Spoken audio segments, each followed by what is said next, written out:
And then silent minute. Oh, okay, loves.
Thank you, beloveds, and welcome to the Awakening World. Scott Katamas will be with us in a moment. He's in LA, and he is setting up in a special room that he's hired for the evening for our presentation. So I'm going to start us with our bumper, and I shall see you on the flip side.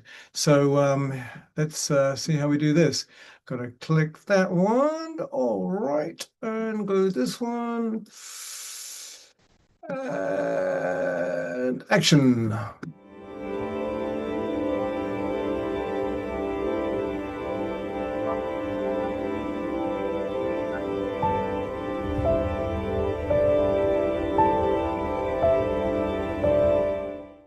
What if I were to suggest that you play a key role in the awakening world?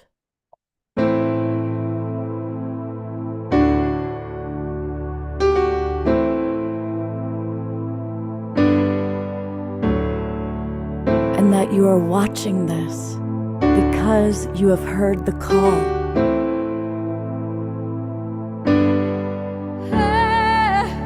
We can start right now by opening our hearts and minds.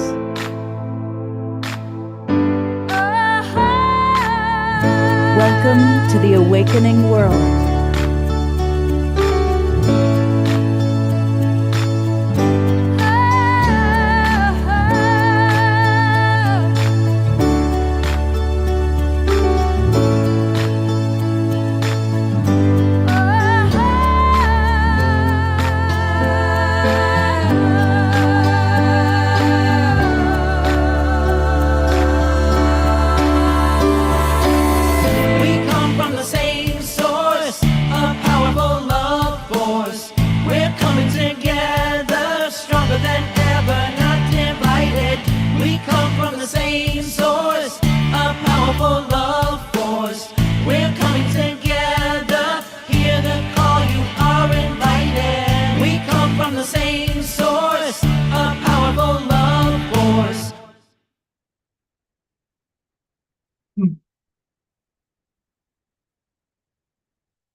Greetings from the Conscious Life Expo.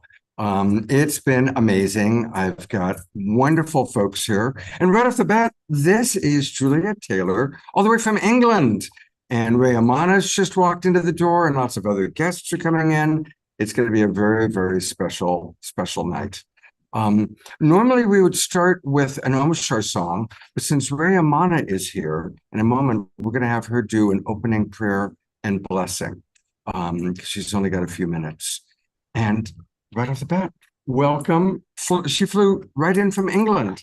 So what's it like for you to be at this amazing expo? Oh, it's a whole bunch of different experiences. It's my first trip to the States as well. So to come in and be in this kind of energy, meeting so many amazing people that are really kind of moving towards this higher state of consciousness. It's such a blessing. Oh, good, What good, a great good. way to experience it. And then we had you on the show, I think it was about 6 or 8 weeks ago.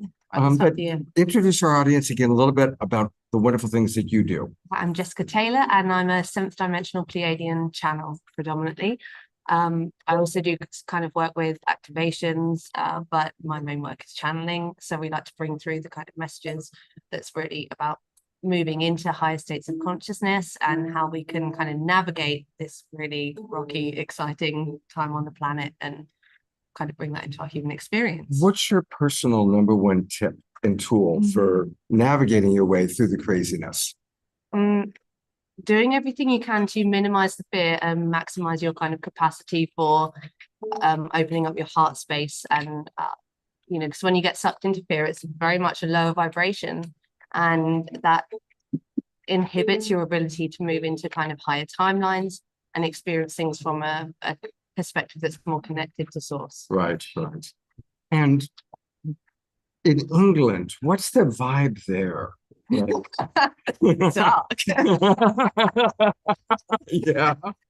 No, there's still, I'd say it's a little bit slower on catching up with some of the kind of more all-encompassing aspects of rising into a higher vibration. And there's still quite a lot of fear and there's a lot of control. You know, we have a lot of, you know, many people have probably heard about some of the systems that are being imposed in England, and it's all true. It's like that.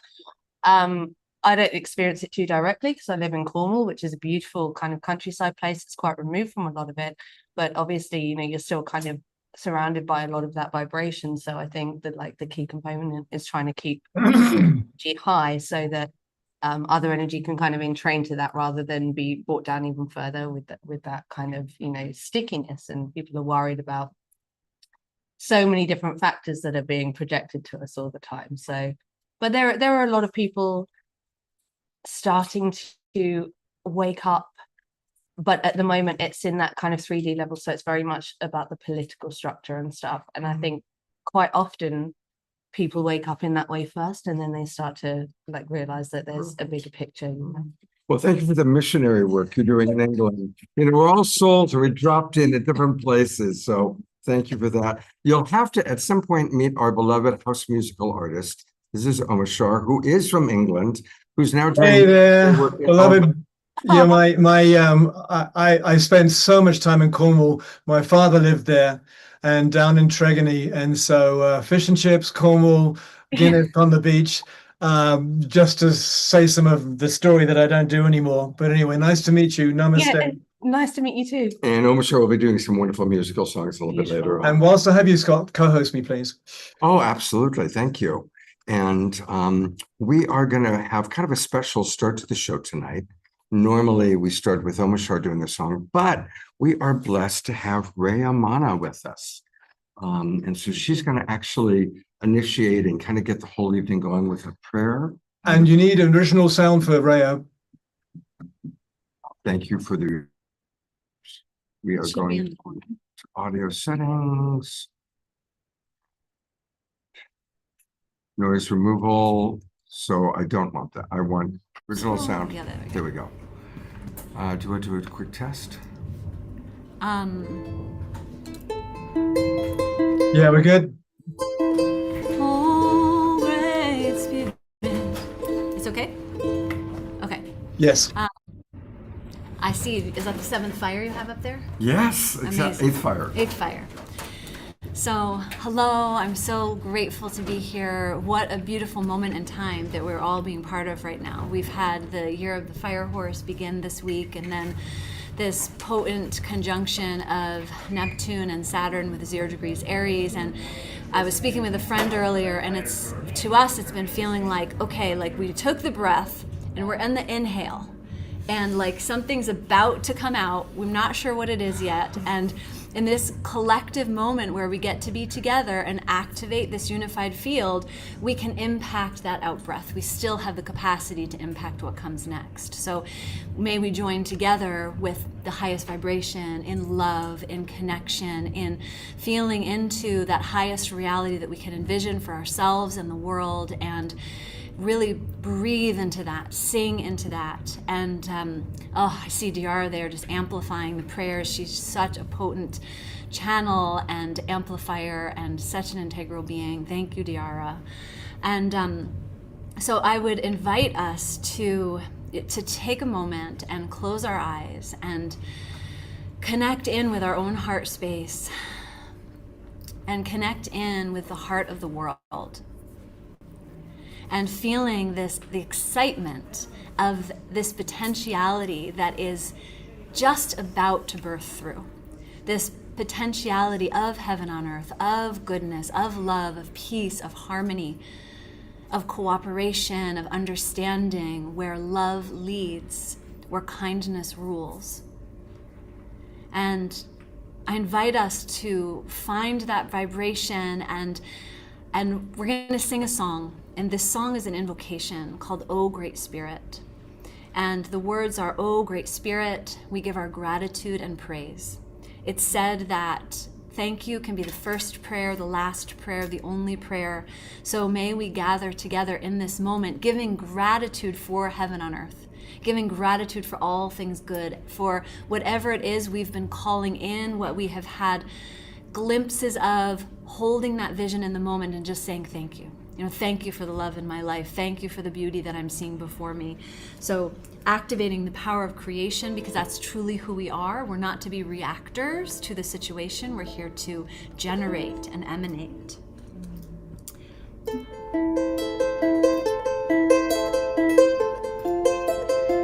So I love song as a form of prayer. So in that space of heart connection, we can bring in our voices. We call upon all that is the Great Spirit to pour over the land and the people and transform us and our world. Oh, Great Spirit, we give our gratitude and praise. Oh, Great Spirit, we give our gratitude and praise.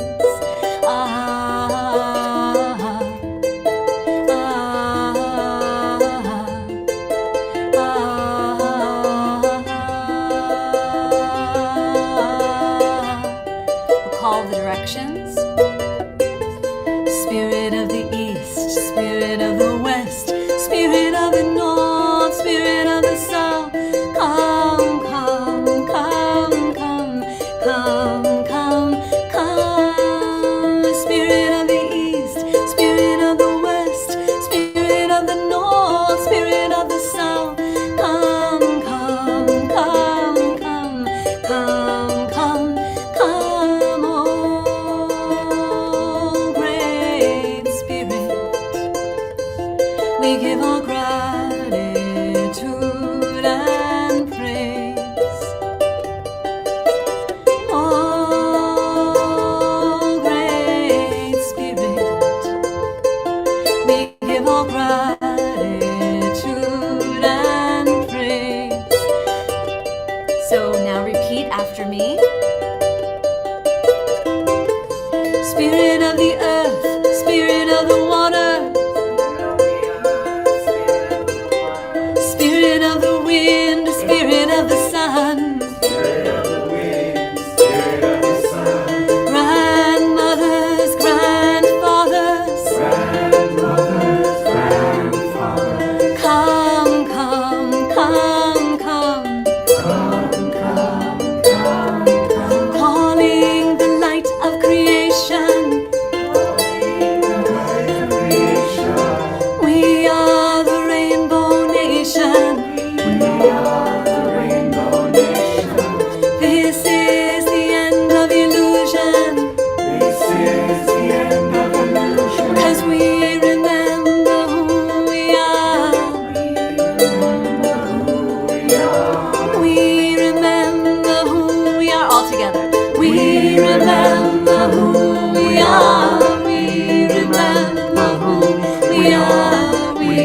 Keep singing that. We are. Oh, great Spirit. We give all gratitude and praise.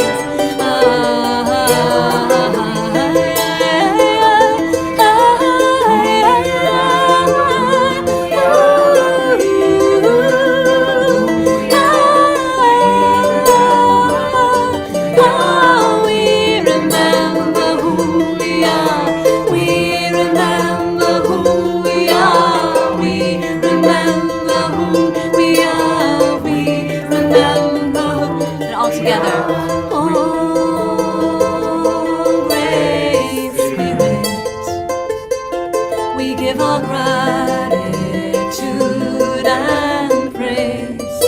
Ah, ah, ah,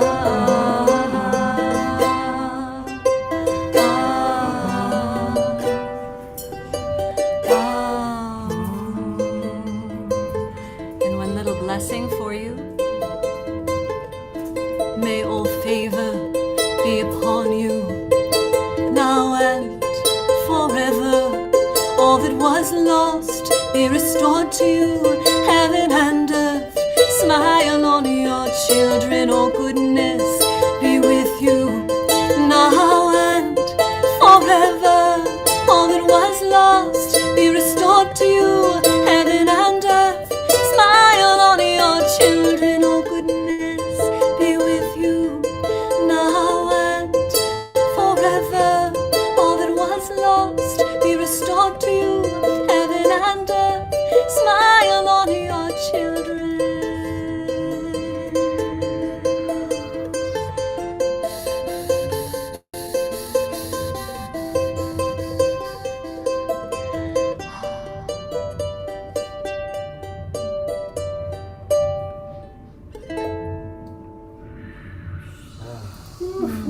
And we can rub our hands together and send blessings to our Mother Earth.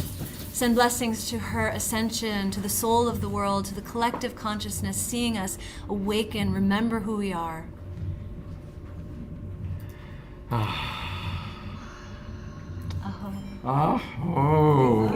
So Everybody- fun to sing with people in the room. We have a whole audience. Well, you can't see, but there's about 12 people. Alan Steinfeld has brought in his minions. So let's give a big God bless you. appreciation to Rayamano. Thank you. What an amazing way to start. What's going to be a really, really special evening. And stick around a moment for Raya, because I have a feeling there's a lot of appreciations. Terry Russo writes, just beautiful, thank you. Eleanor Joy writes, for a variety of reasons, some known and some unknown, my body is releasing lots of tears. Love to all and gratitude for the presence of each and every one of you. What a beautiful beginning to this show. And Scott, just for a moment, I'd like to come in here, especially when Ray is here. Bonnie's with us in the audience, and I would like us just to hold just a few seconds of her in our heart, and acknowledging the ascension of beloved Roger. And yes, if that's okay. Well, Absolutely. In preparation for such a moment, I pulled this picture. And, when I went to Roger's Facebook page, all the photos, every photo he had was he and Bonnie. There were no solo shots. So I think as we're remembering the passage of our beloved Roger, it's appropriate that the picture we're looking at is with his beloved partner, Bonnie. And so let's send maximum grace Roger on his transition now to the next world, and to beloved Bonnie and her precious heart during this tender time. Maximum grace.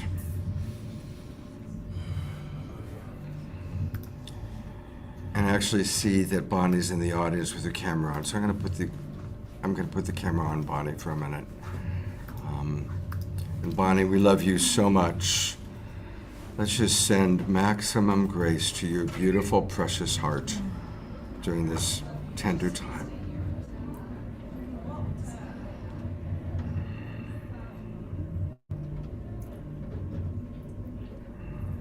Bonnie and Roger were at all of our Global Peace Tribe retreats. And Bonnie, is there anything you'd like to say? Is there any way we can support you?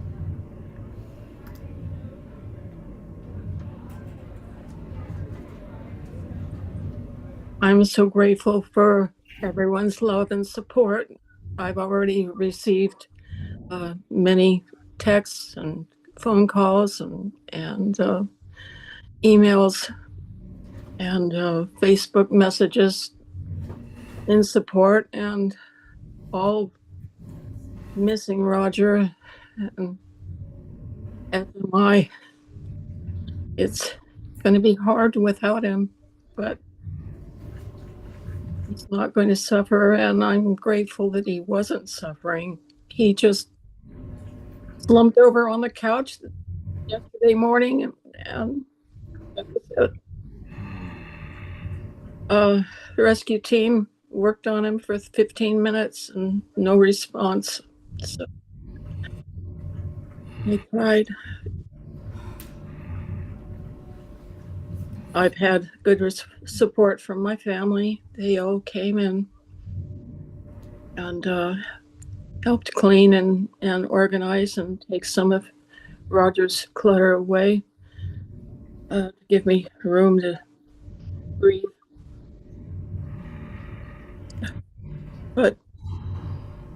And I'm so grateful for their love and support as well.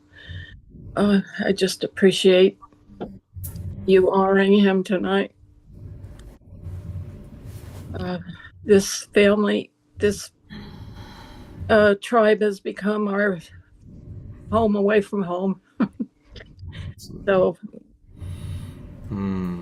it's very appropriate. Thank you so much, Bonnie. We love you, and we're going to keep you in our prayers. And if there's anything we can do of a practical nature, let us know, all right? Maximum grace for Bonnie and for her beloved Roger. I'm going to go to his picture one more time. And there he is, that beautiful, beautiful man who, the last time I saw Roger was about 2 months ago. Bonnie made a big apple pie for my birthday, which Roger drove out and met me and Kristen Hoffman. So that was the last time we saw Roger. Love you so much, Roger. Love you, Bonnie. Thank you so much. God Love bless you all. Thank you. Blessings. Maximum grace for Bonnie and Roger. And thank you so much for getting us out to this beautiful start. Thank you. Beautiful. Blessings for your whole evening. Well, Corinne is next, so come on up, Corinne. And Alan, I think you've got somebody. I have some bunch of people that are beautiful. Do you want me to come up here with you? Well, why don't we Do Corinne. We'll do Corinne, and then you can choose the next few I'll introduce them. wonderful people. Hello, Corinne. Hello there. You know what? I think I'm going to have to take off the adjust background. We're going to go to non, and that way I can periodically show the audience Where we are. where we are exactly. So, welcome. You were on the show just recently. Yes. So, what's it like for you? And go ahead and look to the audience, even though I'm, asking questions. Okay. But what's your experience at the Expo been? It's been amazing, and it's a lot of energy today. I mean, it's like I was here last year, but this time it's like even more expanded. And the amount of synchronicities when you just walk through the door are kind of mind-blowing. That's what I have to say. We just had another group of wonderful people Yeah. come in, so it's really quite exciting what's happening lively. here. It's pretty Yeah. lively. So, what are a lot's happened with Trump announcing supposedly that he's going to unlock the files. What's your take on that? You're tapped in to galactic energies. Have you gotten any new messages or input? No, not specifically on that, but what's become really clear to me that there's a lot of noise and a lot of commotion going on right now in the collective. And I think it's more important now than ever to really take the time to go inward and focus on that which creates inner peace. More important than ever to like do a meditation practice, even if it's only 3 minutes a day, because we're not just dealing with our own internal noise. It's also the collective noise tends to really seep in because we are all connected to each other. I mean, it's like I've been meditating for decades, for many, many years, and I can really tell the level of internal noise. Sometimes it's mine, and then sometimes it literally comes in from the outside. And I feel like the more we can really focus on what's important right now, which is creating and emanating a sense of peace and compassion towards each other, I think that is really practically like the most important thing we can actually do. Beautiful. How do you do it? What's your personal practice? My personal practice is, well, I wake up every morning and I sit next to my bed, and my cats have learned to be very patient now. They know she's meditating. And I meditate for a very minimum 10 minutes. That's on a noisy morning when my mind will not be quiet because I've learned not to fight it. But I usually go about 30 minutes every morning. And I take the time, I listen to my internal world and say, what do I need to do? Do I need to do a breathing meditation and only focus on that inner vibration of peace?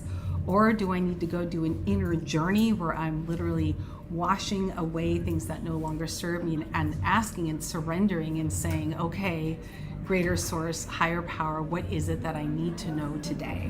So those are my personal practices. I've been doing those for years, and it's like if I don't do it, it's like not taking a shower in the morning at this point.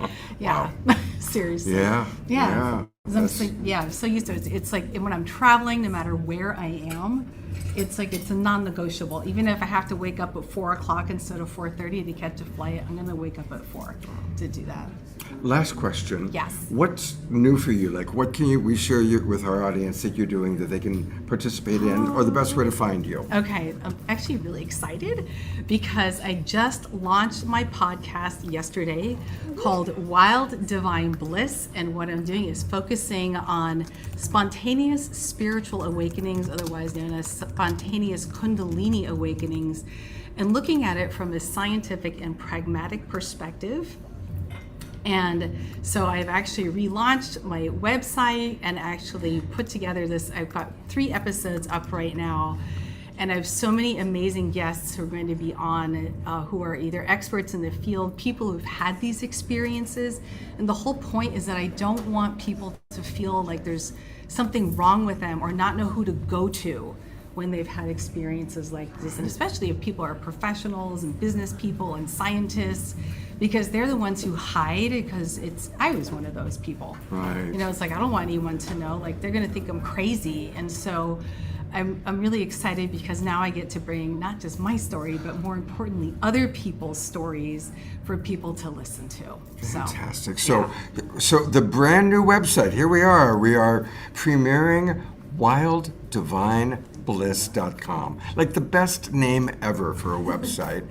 Now, what's this? Take the assessment. What's that? It is to see if you've had a spiritual awakening or a spontaneous Kundalini awakening, because they take on different forms. Okay. And sometimes people wonder, like, what is that, and have I had one? And what I find is so fascinating is sometimes people are like, oh, I didn't feel it come from the base of my spine. So even though like I suddenly got thrown into infinity consciousness, it doesn't count.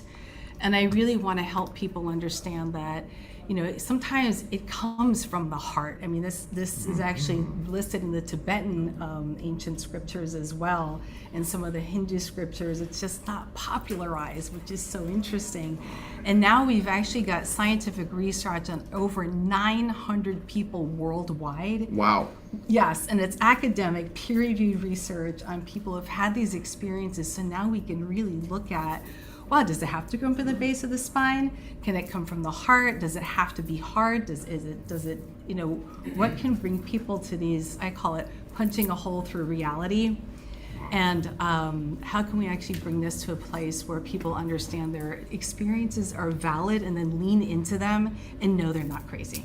Beautiful. So one last time, yes. You can find, and I encourage everybody to go there to WildDivineBliss.com, take the assessment, and explore her podcasts, which we're really excited about. And we'll keep track of these wonderful podcasts and episodes that you're going to be doing.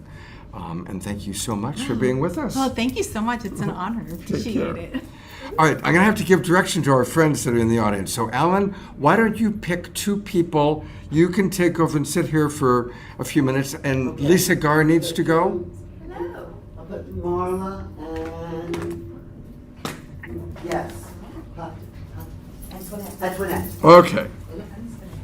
All right, so I'm going to turn over Just for just a few minutes just a few minutes. to Alan And Steinfeld then Tony to and these guys. do a little chat. So go ahead and take my spot, and we'll bring up the next two people. Okay. Well, instead of being, Aren't you in the middle? I'm in the middle. Thank you, thank you, thank you. And be careful for the cord. Antoinette. All right. Antoinette, who's an incredible musician and just did a great documentary last year about Africa and the goodwill that's happening across Africa. You and your husband, who are incredible singers. And Marla Lombard, who is one of my favorite psychic mediums. She tunes into the other side. So what do these two people have in common? The world. The world is going to be saved by beautiful women like this who are giving peace and love and really another level of consciousness, moving into this a little bit, to the planet. So we'll start with you, Antoinette. Tell us your latest work that's happening in the world. All right, so this is our first time actually presenting at the Conscious Life. Oh, good. This is my 4th year here. But what's been very amazing is that I've been able to, so hello to Patrick, who's in Uganda, is probably like at the crack of dawn right now, who's tuning in. But our other part of our projects, remember the kids from the refugees from the Congo and from Sudan and from Mali and Rwanda, different places in Uganda. So we've been presenting our artwork here at the Expo. And everybody, the Divine Feminine has been like, oh, there we go. No, I'll hold it. There we go. The Divine Feminine is such a big, important aspect, and everybody kind of realizes and understands that. So the kids have created these art pieces. And the reason why I chose them was because they actually have a lot to say about the Divine Feminine. So I was like, let us go ahead and make these kids famous, show their work to the world, and let people know about like the amazing work that these kids are actually doing, because literally, I mean, the quality of these paintings, they are the hit of this expo. Who's seen the paintings? Y'all seen these paintings? Amazing. It's like we have them up on the stage, we have them over at our booth. The people are so attracted, you know, by the color, by the frequency, by the vibes, by everything that's happening. So that's what's making the booth like popping out. Well, looking at them now, they are really amazing. So how do people buy prints of this or find them? So this is what we're doing. This is our first time coming to the expo, and these paintings actually didn't make it here. That's why I have them on here. They ended up in China. So I know. So they. how do they order them? So what they're going to do is, you know, we're working on our website, Ubuntu International, but right now on Stand Up for Justice, we're also creating a Mother Spirit project. So we're going to have a Mother Spirit project.us and .com, but basically our podcast, our Zoom sessions, everything that we're talking about the Divine Mother. So we're actually doing this on Saturdays now. This is a new thing. So you guys are free to welcome to join us on our podcast. It's an interactive discussion. We'll also be sharing knowledge of the Urantia book regarding the divine, local, universe, Mother Spirit.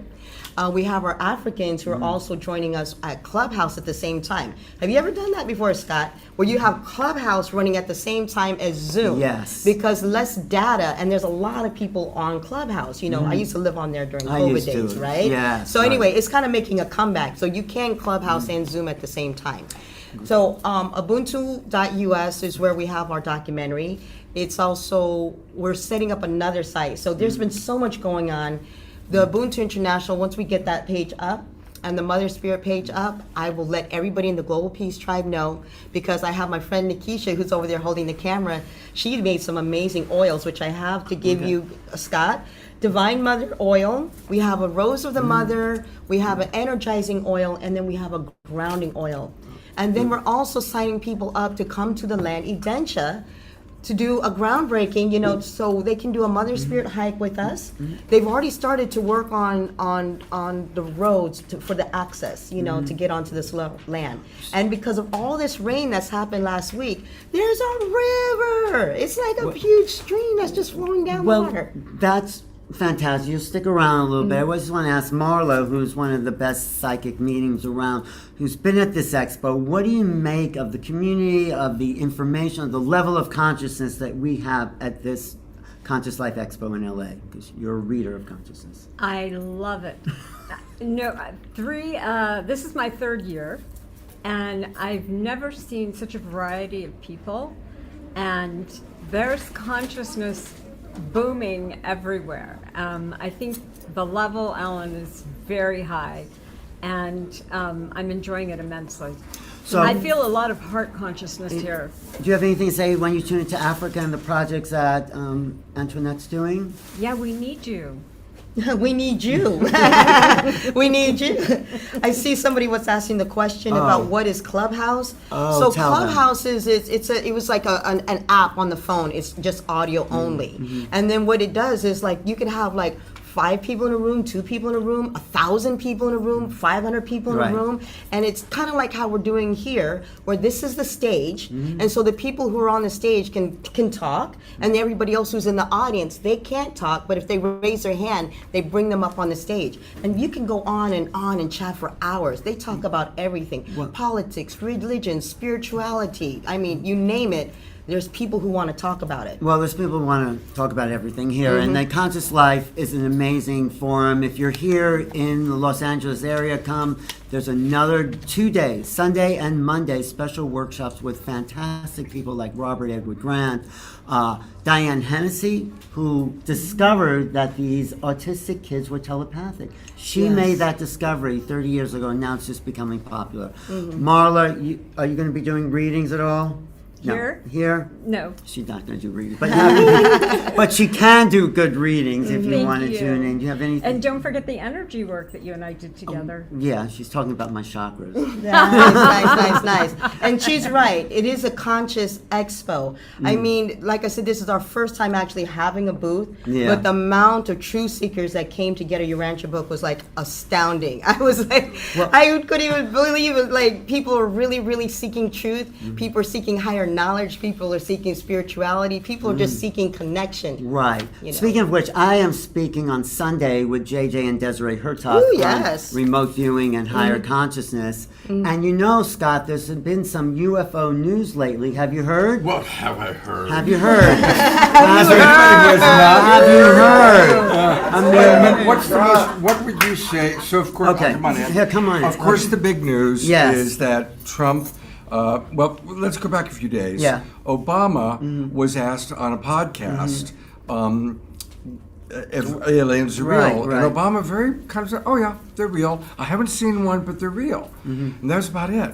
Then 2 days later, Fox News asked Trump about Obama's comment, and Trump said, "Well, he broke classified information, so maybe I better save him by declassifying the files." you know, that is not. But that's what he said. I know he It's said a that, news but story. I think it was time for it to come out. There's enough people, even Republican and Democrats, at both sides of the aisles, wanting this truth, and I think it's sort of a way of covering up other stuff that may be also in the You news. think? Yeah, I do. You think? I do. You know, I want to give you credit. Steve Bassett, you brought Steve Bassett I on the did. show maybe in September it was. Yeah. And Steve said that. He said, as the Epstein files get hotter and hotter, then they're going to have to, because it's the only story that could trump the Epstein files. That's right. And he said that exactly 6 months ago on the show we did, That's right. August 19th. Yeah. And now, but whatever it is, we're in a new time, in a new period, and things are happening. Magic is happening. Your work, Scott. work. I don't know how he does it 3 times a week for 5 years, you know. 6. 6 times. 6 years. Anyway, there's magic in the air. Come to the Conscious Life at the LAX Hilton. If you want to experience magic, come to some amazing lectures and be part of this community that is changing the world through conscious awakening. So, And Alan, the #1 UFI guy, you know, our Urantians are actually looking forward, because I believe they're going to be interviewing you. they are? Okay. Yes. I'm I available. Let think them- Dedrick and... I want to bring our yeah. next people up. 'cause Okay. We got such I know. a large number of Tony people. Ghazi is an incredible Love you speaker. guys. And, Lisa thank you. Gar. Lisa Gar. And Lisa Gar, who's another. Actually, Anthony Class. And Anthony. Okay, so let me talk to Lisa first, and then we'll bring the two of you up. Hi, Lisa. It's been a while. I'm doing the thing. The real Been doing the thing for 6 years now. I know. I'm so impressed. So this is Lisa Gar. She's been on the show, but not for a while.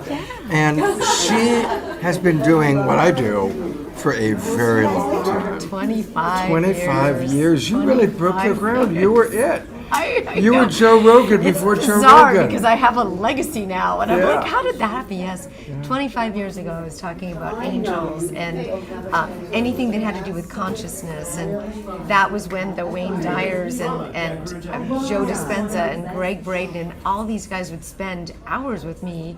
I had a 2-hour show in the middle of the day in Los Angeles. Amazing. And Yeah. it really was the groundbreaking show, which is really incredible.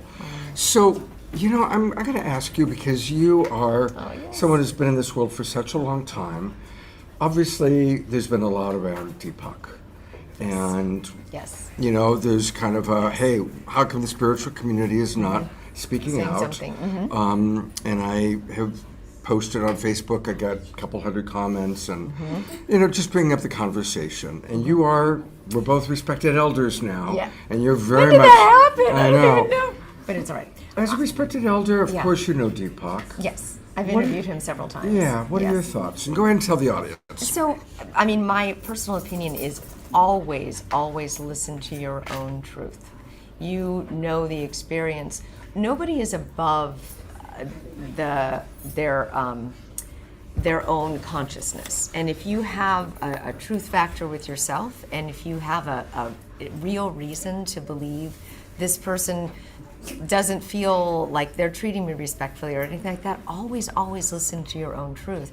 I think in a sense of Deepak, maybe he went outside of his realm where he thought that he was above certain circumstances. I read the Scott Mills article, and I read some of the posts there, the emails, and it was incredibly disturbing. The entire thing is incredibly disturbing. I feel this is a time that we need to be so attentive to people talking about abusive behavior towards children. It is absolutely unacceptable. Children, women, men, none of it, absolutely none of it is acceptable. And this is a perfect example. Nobody's above the law, so to speak. Nobody's above their own consciousness. And I encourage you to listen with your own truth to people that are spiritual leaders. Do that. Read about it. You have access to social media. You have access to people telling the truth. The beautiful thing about what social media can do, and I have a 20-year-old, so I know that generation of the 20-somethings are just the authentic police. They can smell inauthenticity a mile away, and they will say, nope, that isn't authentic. Yep, this one is. And we need to start doing that more and more to find out, what do we feel is authentic? What is not? Look around and go into your own expression about it. So I think it's a great catalyst. Every pain point is a portal for us to understand what's the next level. The next level is to look out for your brothers and sisters, to look out for your friends, to look out for children, animals, anyone that is in that. We're in a whole beautiful time where if you see something, say something. If you hear something, say something. If you feel something, say something. Protect people around you. I didn't tell Lisa I was going to ask her about this, but wasn't that just perfectly stated? Perfectly stated. Yeah. Thank you. Yeah. Thank you. It's a thing. I don't think anyone should ever be able to abuse their level of spirituality. I mean, coming here, your heart chakra just gets blown open, right? Yeah. Blown open. And people have the most beautiful intentions. And you can feel that in them when they say to you, thank you for 20-something years of a legacy. And I feel that that somehow their life changed as a result of something they heard on your show or on my show or any one of these podcasts out there. People can really, truly feel that authenticity. But you can also feel the opposite. You can feel when it's disingenuous. You can feel when there's something off. You can feel it. Yeah. So just encourage you to do that. Absolutely. So the age of gurus is long, long over, definitely. And yay, it's just that part by of us the way, that wants yay, to put someone, right? Yeah. Nobody should have seniority over you. You should have your own level of seniority. And please.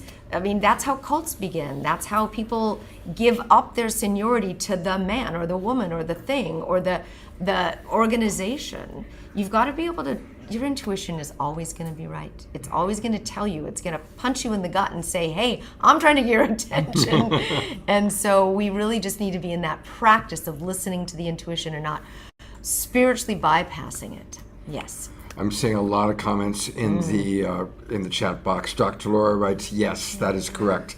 If you see something, hear something, feel something, then say something. Yes, it is your responsibility, and it is mine as well. So, thank you so much. I know some friends here from Year of Miracles, and wow, abundance. Yeah, it's just always listen to your own truth. That's what I usually. Oh my gosh, I used to listen to me on Google Hangout back in the day. All these people all these people who are fans of yours from before. You know what's interesting? I have this beautiful perspective of seeing for 20 plus years of people listening to consciousness even before then, but really listening to all of these great things from people like, I mean, I do love Dr. Joe and all the, even Jack Canfield and all the people that came out with all this great groundbreaking information 20 something years ago.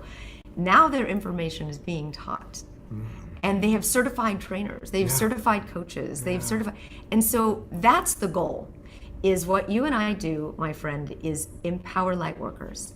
If it's one person at a time, to allow their light to shine brighter so that they can help the next person and the next person and the next person. So everybody get a podcast, everybody get your word out there.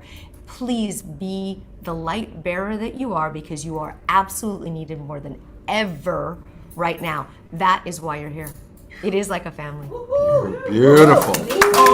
It's so much fun having an audience. I know. We have an audience. Now we're gonna bring Tangela and some soul searchers up in a moment.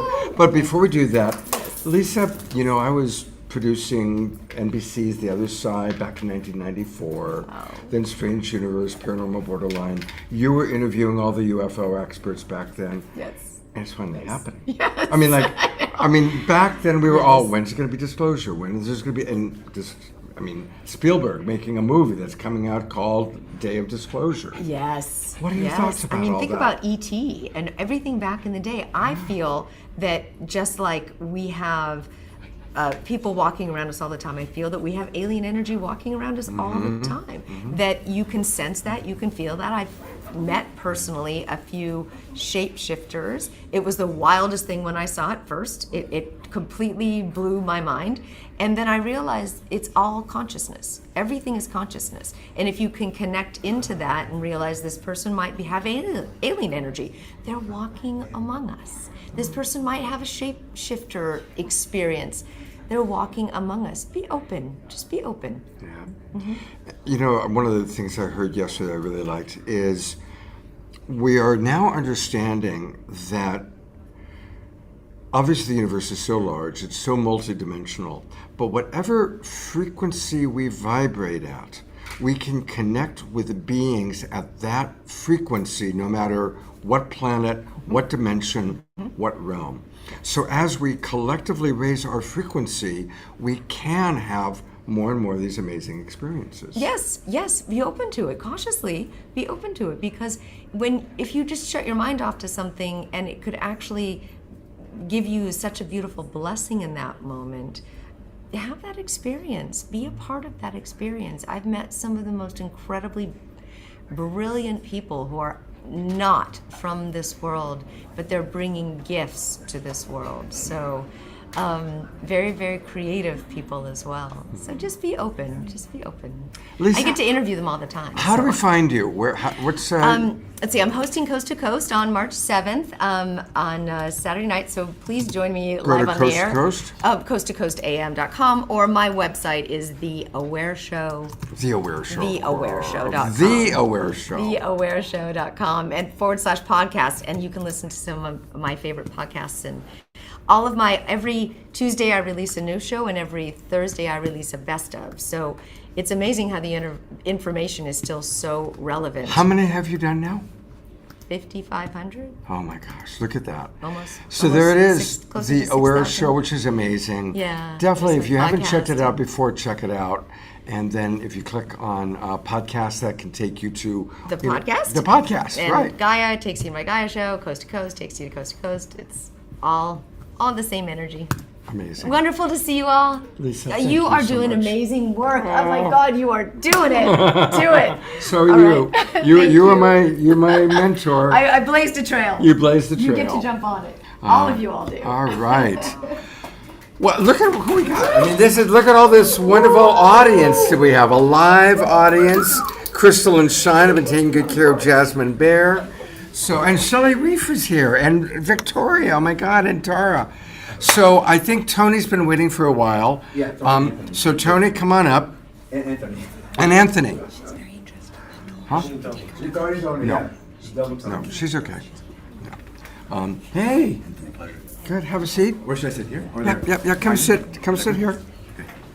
So, and here we go. Now we remember Tony, and Tony, of course, channels the kind of praying mantis beings. Yes. And Tony actually wrote me recently about his friend Robert. This guy here, Anthony. Tony. Robert in another life. Yeah. No, Anthony. Right. Anthony. So let's start with you, and then I'll have you introduce Anthony. Talk Okay. a little bit about him. Okay. So, No pressure. channeling the praying mantis beings. Now, who are these beings? Go ahead and tell the audience. Yeah, so I channel the praying mantis beings, and the irony of it is I've been afraid of insects all of my life till I was 41 years old. So I'm 45 now. When I actually awakened to it, it was during a past life regression where they came through, and it was so clear and visceral that I literally ran out of it, out of the session, professing to the world, to the world, that I speak to praying mantis beings. So I'm a realtor and I still sell real estate, and even within my real estate business, I tell everyone that I talk to aliens. You should see the back of my cards, professing. I've never had a realtor thing on my car, but this thing was so visceral I could not escape that version of me. So it's that real, and I'm not ashamed or shy or anything. That's beautiful. Thank you. I mean, that fits in with what Lisa was just saying, right? Yeah. About, speak your truth. Totally. So, Good fan club here. oh, thank you. Tangela is who you first introduced Tony. She did. Come on. Okay, thank you. Come on. Yeah. We're gonna bring Tangela up. Yeah. Hello, everyone. We love seeing our beautiful Global Peace Tribe community with our amazing praying mantis channel Thank here. you. What wisdom are you going to be bringing through for us tonight? Oh my God. I mean, they're all about unconditional love. And as I say it, I know in our minds, we comprehend unconditional love from a limited way. Unconditional love, through their teachings, begins with self. Up to that point, we are living a fantasy idea of what it is, a conceptual idea. So how do you go from the concept, from the logic, into the heart? That truly requires you to step into the unknown, because the heart is illogical, the heart is infinite. The heart has no bounds. But the mind always needs to know, before I make this step, I want to know where I'm heading. Mm-hmm. Well, that's limitation. So how do you kind of bridge that? So I do a lot of work. The praying mantis beings are amazing surgeons, of energy. And I say surgeons because there's precision in words, in the way, if you ask a question, they'll dissect the way you ask the question to let you realize what you just asked. Wow. Without even answering the question, all of a sudden I don't need to answer that question. Or, it's just you realize what you just asked. They're amazing beings. They're not physical. They are energy beings. They're just consciousness. That's the best way. Do we know where they're from? Is it just another dimension They as don't. opposed to a planet? They don't see who they are, the way in which. And look, I'm going to mention this to the audience. And we comprehend the world and the idea of the infinite through our limited way, right? Mm-hmm. And everything is a step to understand the more, right? So even the idea of dimensions through their eyes is not experienced the way that we see it. But yet we pose a question from our limitation to understand the unlimitedness. And it stops us at times to comprehending what it is. They're just energy consciousness that resides everywhere and everything. Wow. Aware of themselves. And I withheld a lot of information for a year because I didn't think humanity will understand or be ready, because I was I knew what I was feeling, but I didn't feel comfortable really sharing it because people would think you're freaking crazy. But then I had to step back, and like they said, your job is just to only to relay the message. Like your job is not to convince anyone of anything. So I had to surrender into that. You know, a lot of self-work also is key to work on yourself, because we're the conduits, we're the portals of all consciousness. Everything is happening inside out, not outside in. What would you share with our audience that are some of the most important messages that have come through you? So I teach a channeling class, and we don't teach you how to channel. We help you remember that you've always been a channel. And their message is over and over and over again: don't come back to me for knowledge. You have the knowledge within you. You have the keys to all the kingdoms of all the heavens. The wisdom is within you. I want to try to be politically correct, but I won't, because I'm very provocative in the way that I look, in the way that I speak. So there we go. If you hear anybody really make you feel that you need them for information, you're feeling disempowered. That's a key. Good. Yes, it's important to go and listen to people and expand your perspectives, but come back to within and believe your antennas, because all of us are antennas of consciousness of the divine, and no one else has more knowledge than you. We all have the same knowledge. We're just learning to access it within us. No one is higher and lower. Their message is all about equality of all and the value of everything that we go through. So even the things we don't prefer is the same value as the things that we think is the most ascended thing. They're absolutely one of the most neutral beings, unconditionally loving beings. Unbelievable. Just thank you. Well, thank you. I can go on, but I'm respecting the time. And I'm going to have you introduce your friend in a moment, and then have you chat a little bit. Yes. And then, Omashar, I think after these two guys, we'll have you do a song if you'd like. And then we've got Shelley Reef and Victoria and Joan of Angels and all sorts of other people waiting. So it's going to be a very, very special night continuing. But go ahead and introduce your friend. I would love to introduce Anthony Kalask, a dear, dear friend that I met last year here, synchronistically, on the bus from the airport to there the... we go. Okay, yeah, so on the bus to the, or the shuttle from the airport to here. We didn't know each other, but we began speaking.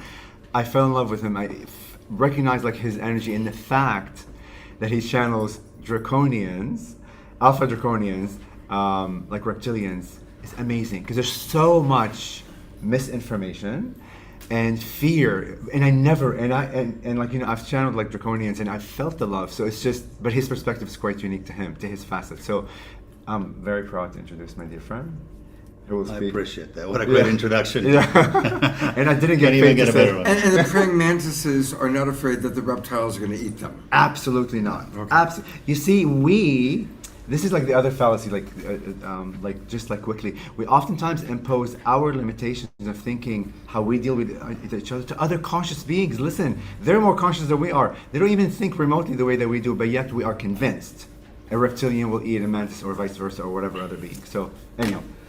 Many of these beings don't even eat each other because they've left their digestive tract back in fourth or fifth density. Yeah. So now, as ancient reptilians would say, we've left that in high fourth density states. We don't eat, we meditate. Yeah.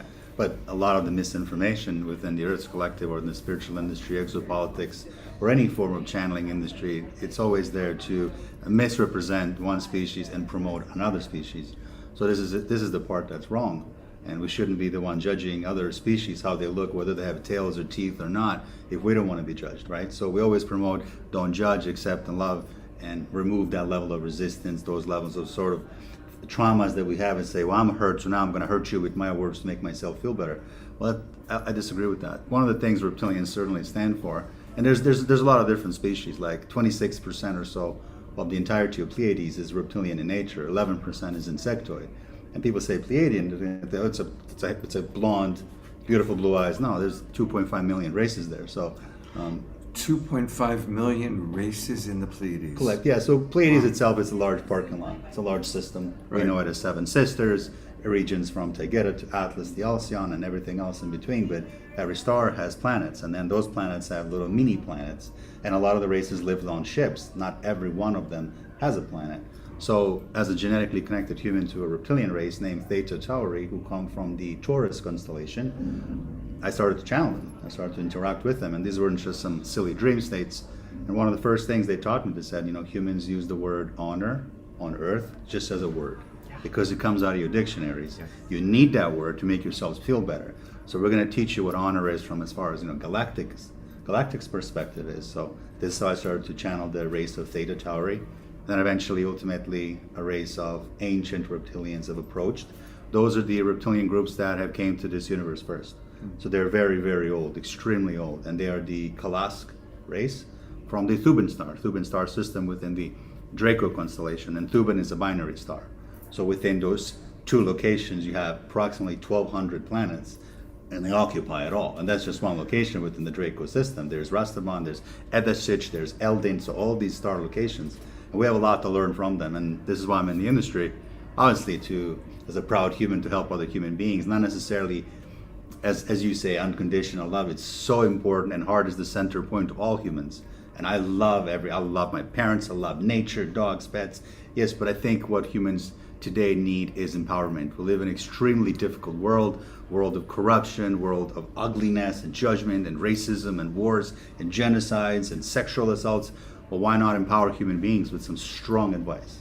That can make you stronger. That can enable the actual keys locked within all human beings, going back to the Anunnaki days. So there's a lot of adults that are walking around as children, as you know, because a lot of the adults are wounded these days. Reptilians teach empowerment, truly. And I know there's a lot of negative talk, but a lot of the shape-shifting beings in the astral state, particularly fourth density state, are just non-reptilian groups they're just humanoid groups, but they pretend to be a reptilian to scare you, and they feed off of your energy. Anthony, obviously you're extremely knowledgeable. Is that knowledge coming from your channeling, or is it you were studying it and then the channeling? What's your... No, to be honest with you, I'll be very transparent with you and the audience, and as I am always in all my statements, the first time I interacted with the reptilian, he walked in right through the wall. Wow. It's that plain and simple. It was a physical encounter. And then that continued. So the more times that we would channel, the more times we would interact. Obviously, the memories of the channeling will always stay within you, and you're able to benefit from that information. We call that maybe expansion, but I interact with them in a more of a physical state. And what this means is they've created a physical avatar of myself in a fourth density state. So your fourth density covers your... Slow down. Yeah. Oh, sorry. No, so within slow down with that. It's really fascinating. So they've created. So what they've done was the race I connect to, the ancient reptilians, are from the Draco constellation. They're a very, very powerful race of Kalask, and they were present on Earth to confront the Anunnaki beings at the time, right? To tell them, do not abuse humans, do not sexually abuse the women, and no more genetic cloning. And then they told these guys to pretty much beat it. But one of the things they've given us a reptilian brain and the spinal fluid. And then they seeded certain animals, second density animals, such as alligators and crocodiles. So as they evolved, they helped other planets and other smaller colony planets, as they call us, present system planets, evolve. But they said, listen, we're at 6.99 density, which means 6.99 density is the highest physical state any physical being can be. Whether they're humanoid, whether they're insectoid, you're at 6.9. The moment you hit that 7, you're no longer physical.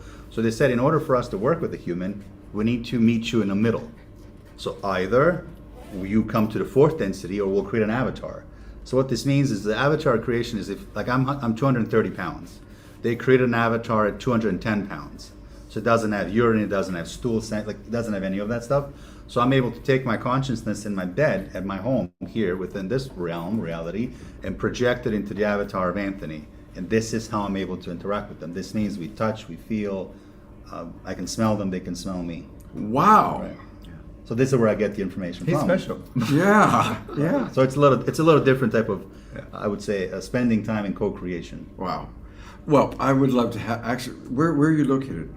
West Palm Beach, Florida. Wow, okay. Well, I would like to definitely have you, we got to do like a whole hour with you. We can, absolutely. Definitely. Certainly. I'm going to give you my phone. I'm going to ask you to give me your contact information. This is real time. It's like... This is really happening right now. Oh, good. Well, there's a card. Okay, that helps. But I'm going to do this too. And but in conclusion, I just want to say I do agree with my friend Tony, and we're such great friends and colleagues.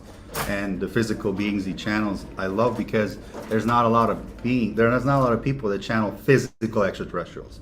A lot of them will channel non-physical. So they'll connect to a collective of light beings from Arcturus, which is a star, or Pleiades, which is like a large system, or somewhere within the Andromeda. But very often, very often, humans that really need help want to talk to an actual physical being for wisdom, for understandings, for teaching how to remove cancer or tumors or anything else, how to open up your psychic network, how to clear the chakras or remove traumas.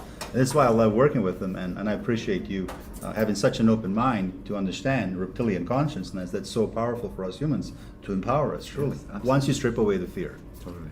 Anthony, please give me your contact Absolutely. information.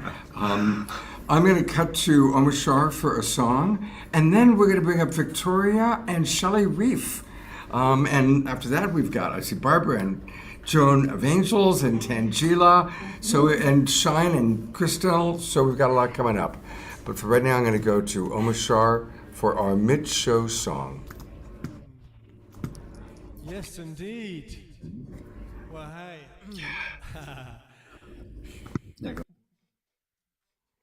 What an amazing show so far. I'm enthralled, whether I play or not, I don't care. I just love every guest we had so far. And here we are. And as we all know, I am you.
Yes, we are here and now,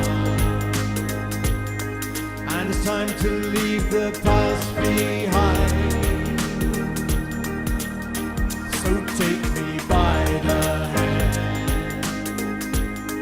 let us walk across this sacred land. I am you, though we seem to come from different skies. What is true is the love that shines right through your eyes. I'll sail away with you across the universe. We'll fly on eagle's wings, and you know we'll cry with gratitude.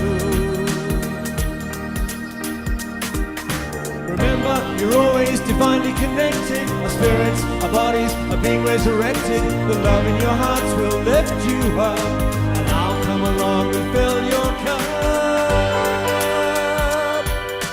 I am you, though we seem to come from different skies.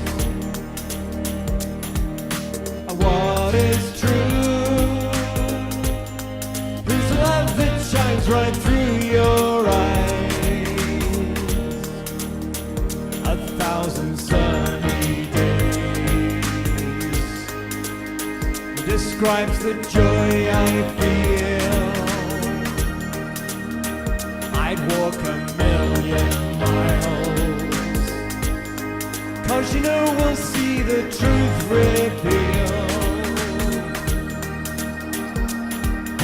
Remember, you're always divinely connected. Our spirits, our bodies are being resurrected. The love in your hearts will lift you up, and I'll come along and fill your cup. I and you, though we seem to come from different skies, and what is true is the love that shines right through your eyes. Here we go.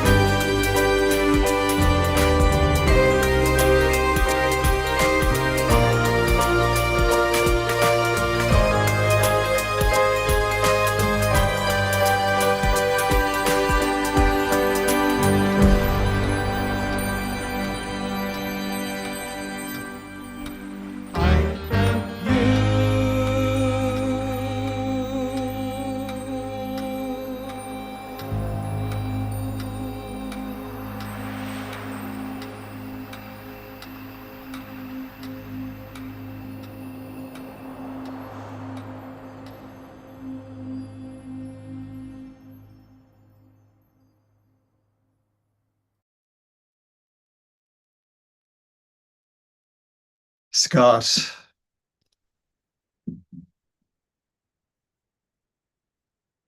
Where have you gone?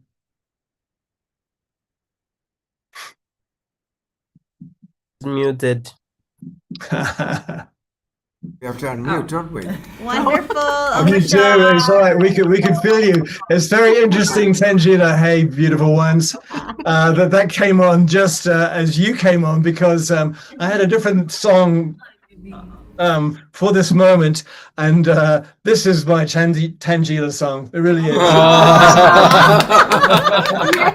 I love that song. So do my favorites, Omashar. So Thank you. Love you. See you. Oh, thank you so much. I feel like I am in the midst of, I'm between the Soul Search Brain Trust, right? Like the two geniuses that make Soul Search happen. And in between it, it feels really good. I'm kind of digging it. I love this in-person stuff. I know, it's fun. I know. I mean, we aren't all this big. That's right. We really are larger. Yeah.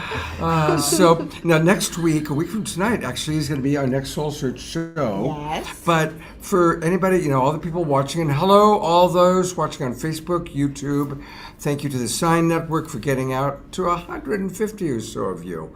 For anybody who doesn't know about Soul Search, what's the latest? Tell us a little bit about what's happening. So we are having an amazing time here at Conscious Life Expo. If you guys are in the LA area, come visit us. We're in the International Ballroom. We have just been meeting the most incredible healers, teachers, guides all weekend. We have so many new shows coming out, and we're going to be together at our expo next weekend in Redwood City. So for all of you Bay Area folks, come on down, come join us. We're going to be at the Soul Search Enlightenment Expo, Redwood City at the Grand Bay Hotel. Scott is going to be doing an amazing presentation Sunday as part of Sacred Sunday show. I'll also be giving a talk, and we have amazing speakers, and we'll be broadcasting The Awakening World live Saturday night from the Grand Bay Hotel. So all of you guys who couldn't make it to LA, come down to Redwood City. It's going to be an opportunity. As always, we have the most incredible healers, teachers, guides, all going to be there, and amazing talks and workshops all weekend long. So we love it when our Global Peace Tribe family comes and sees us in person. We're going to be having Niyat Win, Moon. She's here with us here tonight. Moon is going to be doing her amazing instantaneous pain relief. Anastara, Chris Valentine and Christian, Dennis Shimosaka, John Gray, of course, we all love him, and Yuri Lee, so many. And Scott is going to be giving a talk on relationship mastery at 12 noon on Sunday.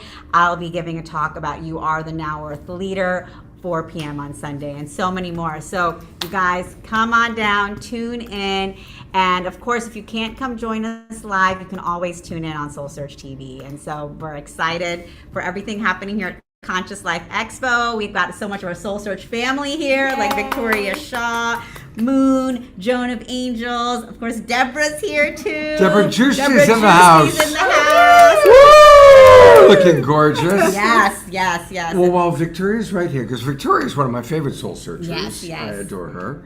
So what's the latest for you, Victoria? I don't know. Do you know you were just on my podcast again? Oh, really? You played it? Can I share that? Yes, please do. Because we did a live show with Soul Search. Right. What was it, last summer? Yes.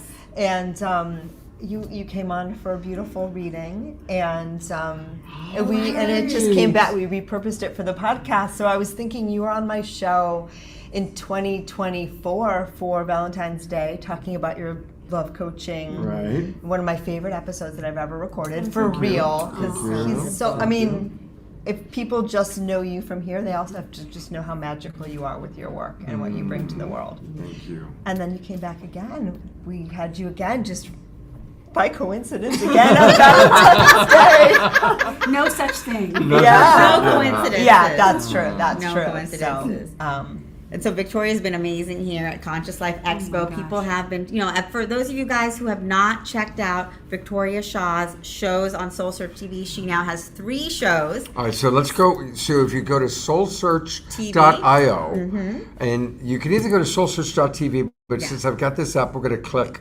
here. That takes us to Soul Search TV. Yeah, and then you can go in to watch shows on demand. Okay.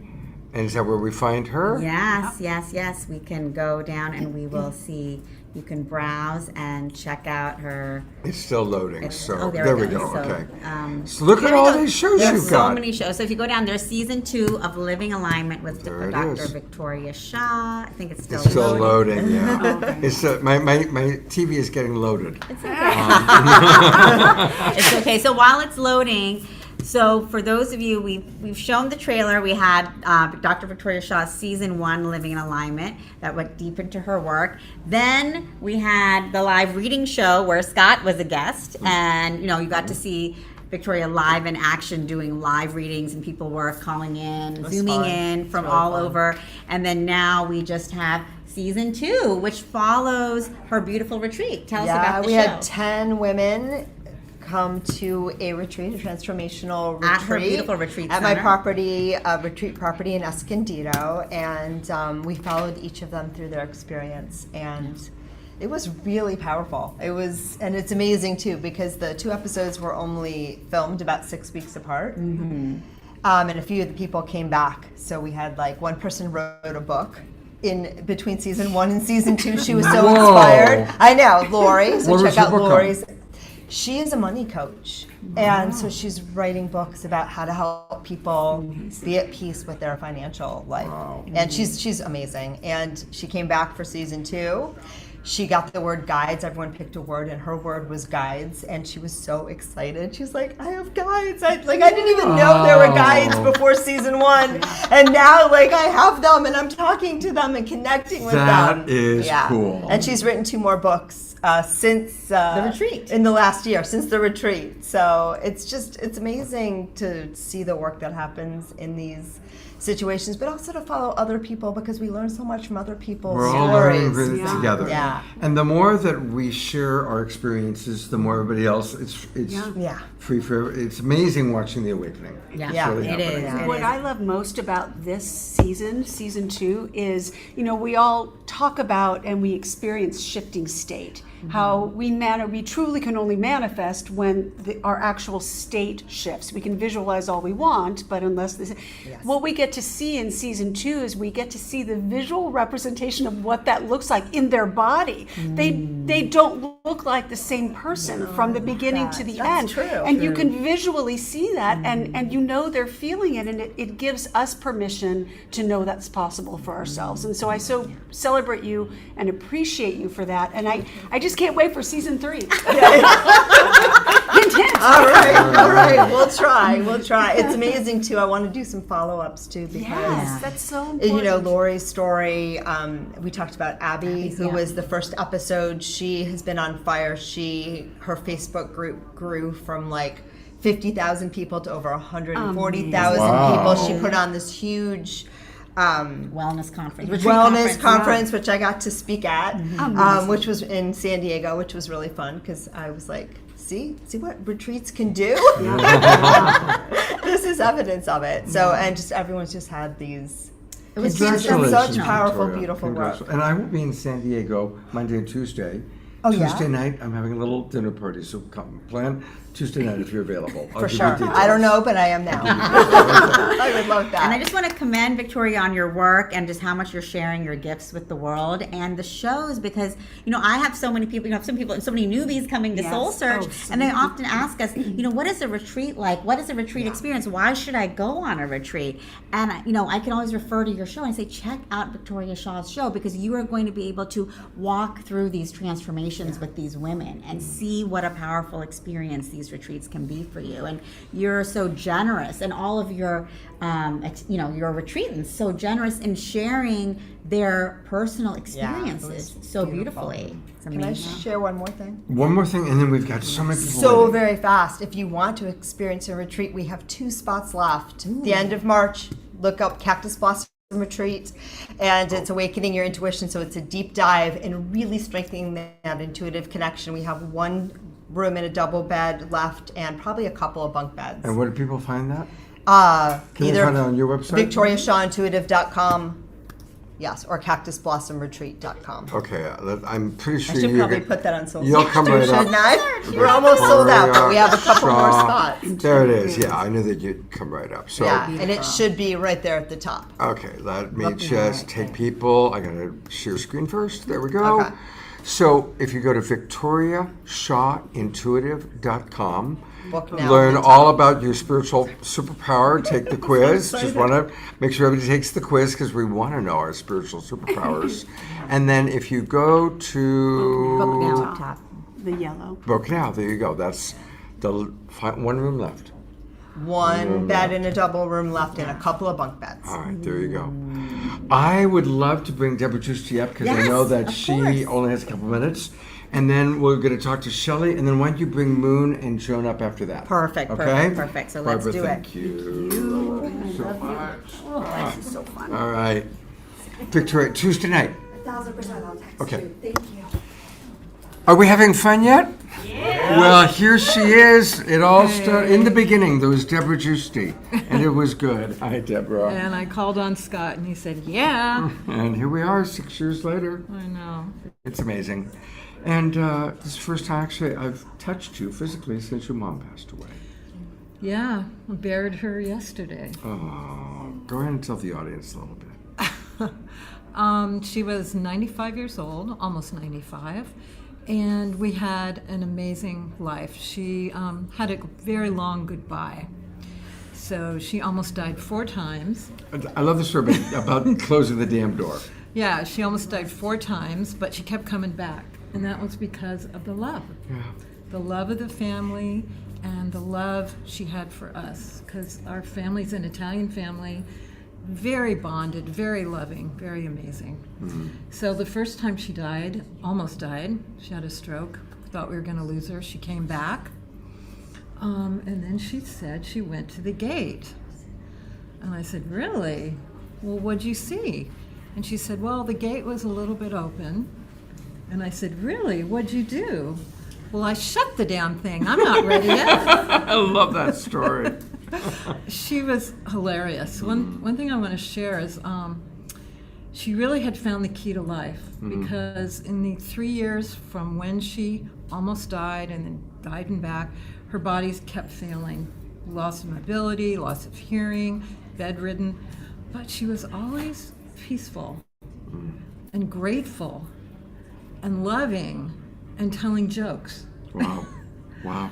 And she's never been to a workshop before.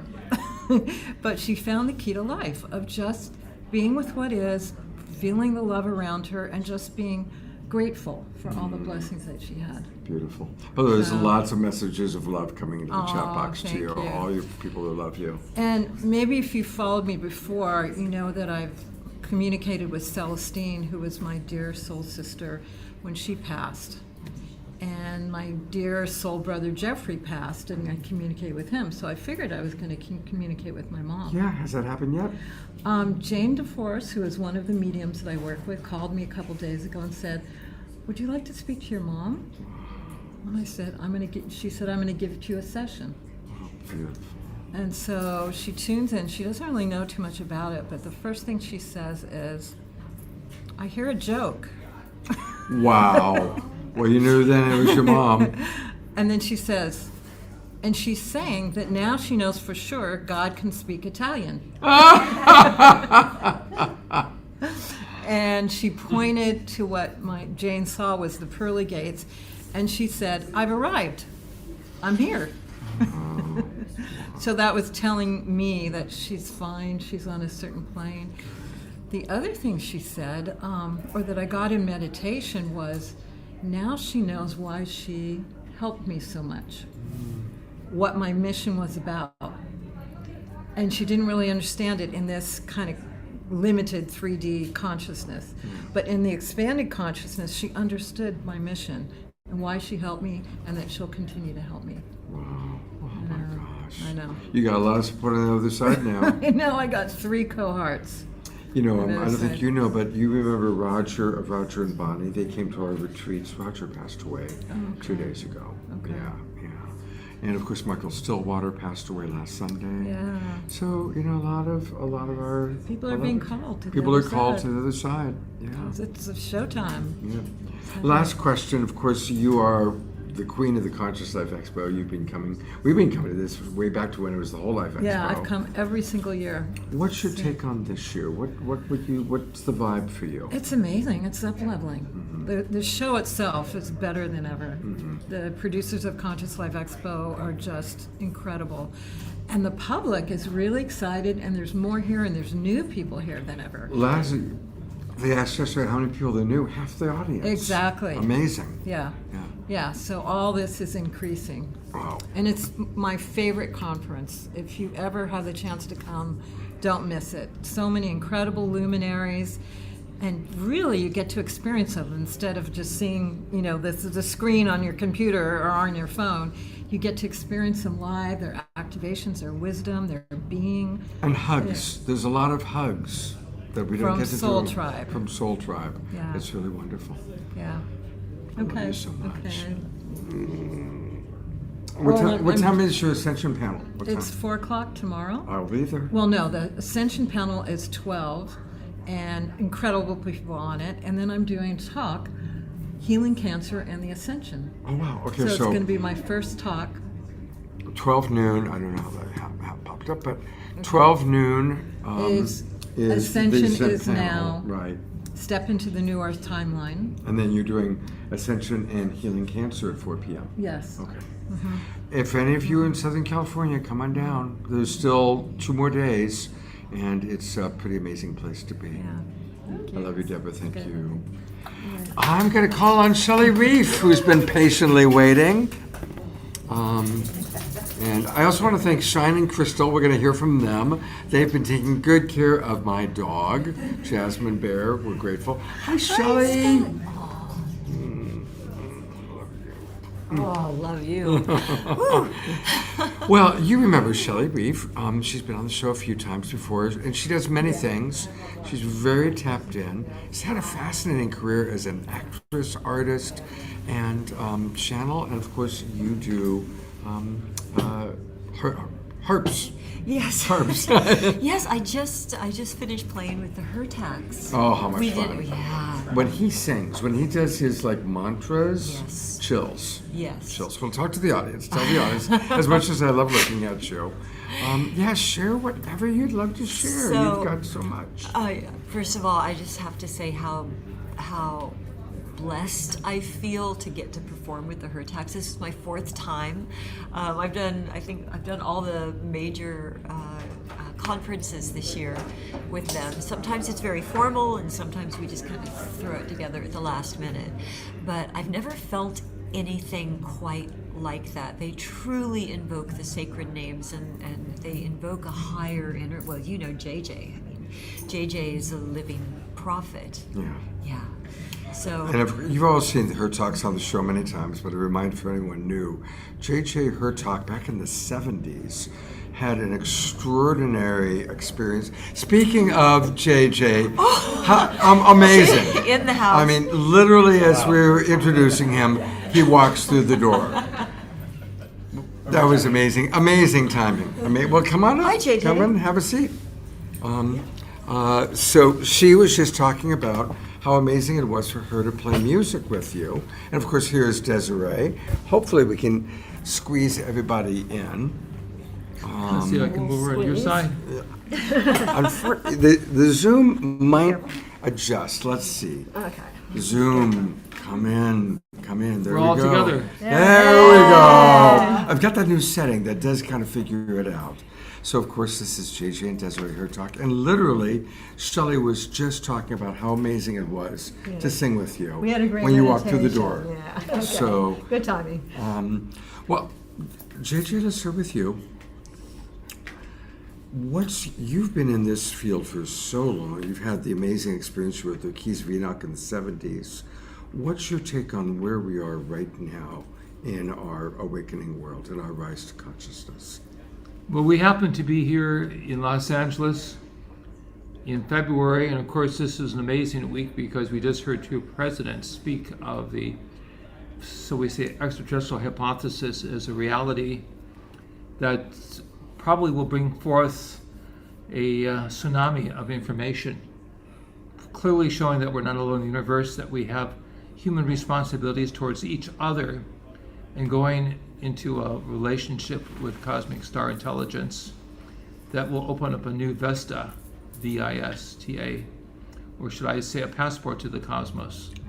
And finally, not spoken by the presidents, but by my work with the Keys of Enoch for some 53 years, has been the spiritual significance of recognizing divine source, that ultimately we are all part of a greater story of creation that continues itself with respect to different planetary and galactic societies, of which we're becoming more acquainted with. Right, we don't really know where this is going. You know, Obama started it. If people haven't been listening to the news, he said extraterrestrials are real, but he didn't think that Area 51 was.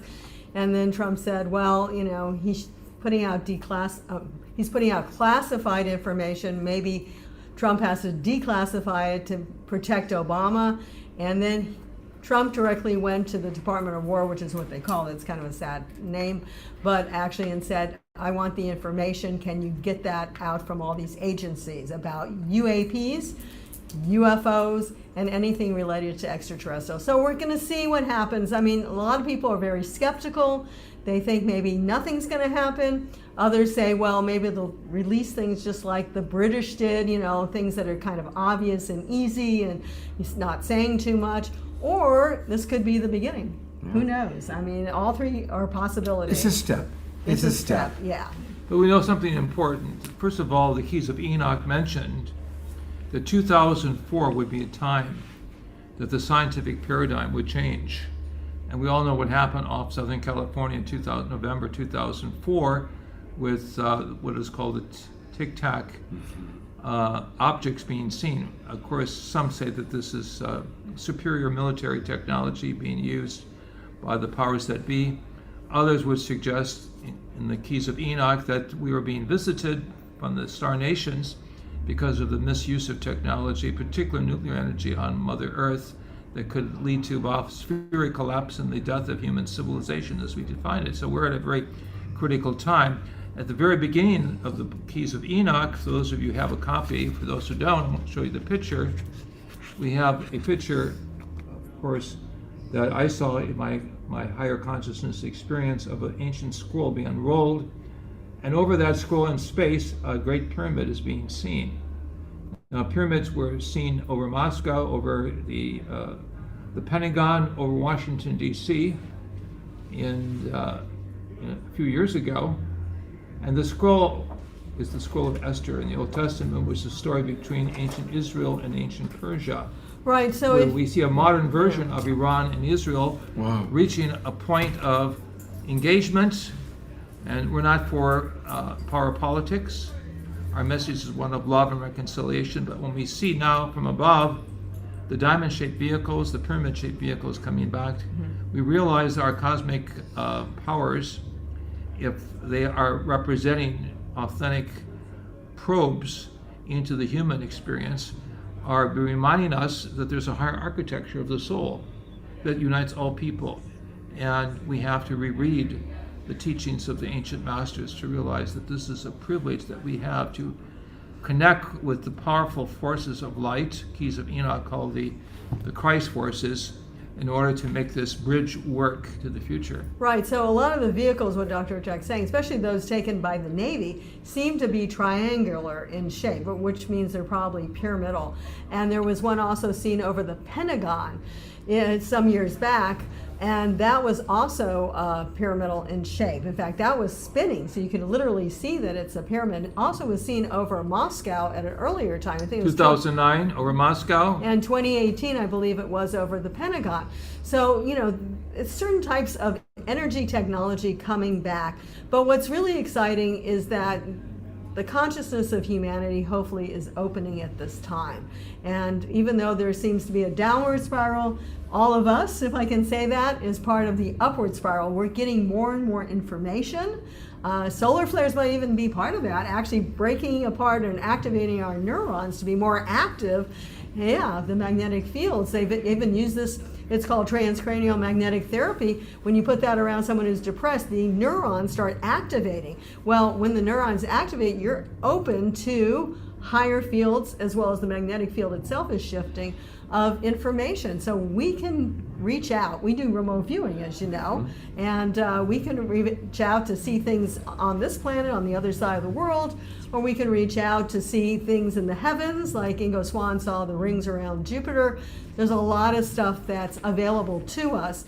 Now, if we choose to move forward with it, we can know how to do the right thing at the right time, even before we need to actually act on it. We can have the information. That's what's so cool. So what is important here is not the information as such, not the facts and figures of what is being found here, what is being said there, but as our earlier guest has said, it's the music of the soul, the music of the heart, without which we don't go forward. We simply are in the lower self rather than the experimental self. We call this in ancient theology, if we read the Bible, we have two stories of creation, Adam and Eve, but we have also the higher Adam who could speak with God, who could converse with cosmic intelligence. We call the Adam Ad, or Adam El Elyon, A-D-A-M, capital E-L space E-L-Y-O-N. Adam El Elyon means the one who was connected with divine source, one who learned the lessons from the divine source that could be in communication with the animals. When that was lost, then one became a stranger in a strange land.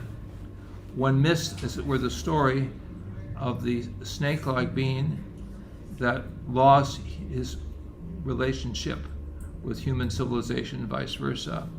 We're at that point now with our cosmic contact of realizing we have other teachers in the universe who can help us catch up and repair the separation that's been going on for thousands of years. So I see this critically as a time and challenge that we don't have to bow down and worship our space visitors as gods, but realize the godhood within us is in the song and celebration of life, according to our mental and vibratory skills that we were born with. Hence, we call our organization Future Science. Science guided by consciousness, science of the future, because there will always be a future and always will be science. But it has to be the sacred sense of sound and the sacred sound of science. Beautiful. Desiree? No, I was going to say, what's new for you? What do you want to hear about? No, I love hearing that. You know, I think one of the things we were talking about earlier is that now the veils are lifting, and we all can access, whether it's from our guides, our ancestors, angels, extraterrestrials. So I actually wanted to turn to Shelley for a moment, because I know that you have that ability to connect. What would you recommend to people? What are some ways that people who want to have more experiences with higher vibration beings, what are some of the ways to open to that to happen? You know, I honestly think that sound, music, as Dr. Hertak was talking about, is one of the easiest portals, but the music is very specific. It's not music as we know it. It's not the music that we hear on the radio with lyrics to it. Lyrics are very emotionally invoking, right? So it's sound and more of a drone that will carry kind of a theta state of sound that people can be absorbed in. It's very transformational. I've been teaching telepathy for about 15 years. Wow. And the last course that I did, it's a 5-hour workshop. And on the last round, after just 5 hours of warming up, the students had 100% accuracy and beginners level telepathy. This is the first time this has ever happened. And I think that it's a combination of we're advancing right now. You know, Desiree talked about, the solar flares. We don't know, three-eye atlas. We don't know what all is activating us right now, but people are coming online. And if you have the intention of applying yourself, you will find results more than ever. And at the end of the class, I asked students what they thought might have made them so accurate, and they said it was the sound. I was playing my harps and the crystal bowls and the crystal chimes to lead them into a guided meditation, into the pineal and a theta state of awareness. And I really believe that that's where it all happens. And so I think we've been really trained to visualize and manifest, and that's wonderful to have. We need those skills. We all do. It puts us in our frontal lobe. When we're in that sacred contact, it's not that. It's when we soften. It's when we become blank. It's when our heart rises up and becomes larger than our mind, and we soften and fall back into the pineal. And this is where we receive. That's beautiful. Actually, of course, Shelley, we were just here, you probably talked about it, doing a meditation with her where she used the bowls, and these crystal chimes are beautiful, and some other, we'll say, string instruments. I don't know all the names of them.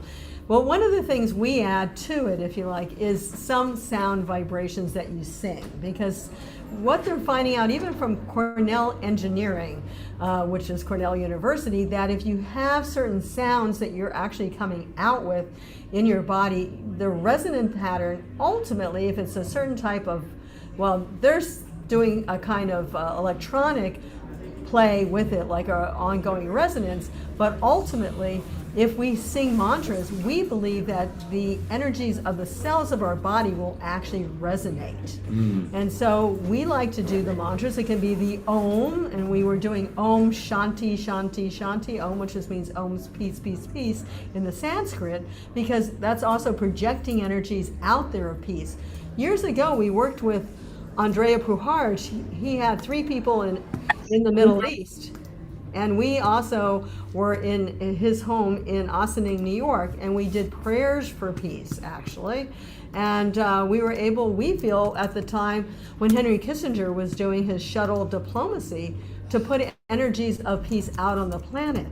And we also have done things like moving aside certain scenarios, like there was a storm, a firestorm coming to Sedona, and we got people to pray to move that aside, and it did. Amazing. So, and we were actually, at a lot of different places. One time there was actually Puerto Vallarta, the hurricane was coming. We all had friends down there doing prayers to move it to a more rural area, which is of course sad. You want to dissipate it completely, but still, it stopped going right through the town. So these are things we can do. We can empower. We don't realize how empowered we are. Especially when we put our minds together.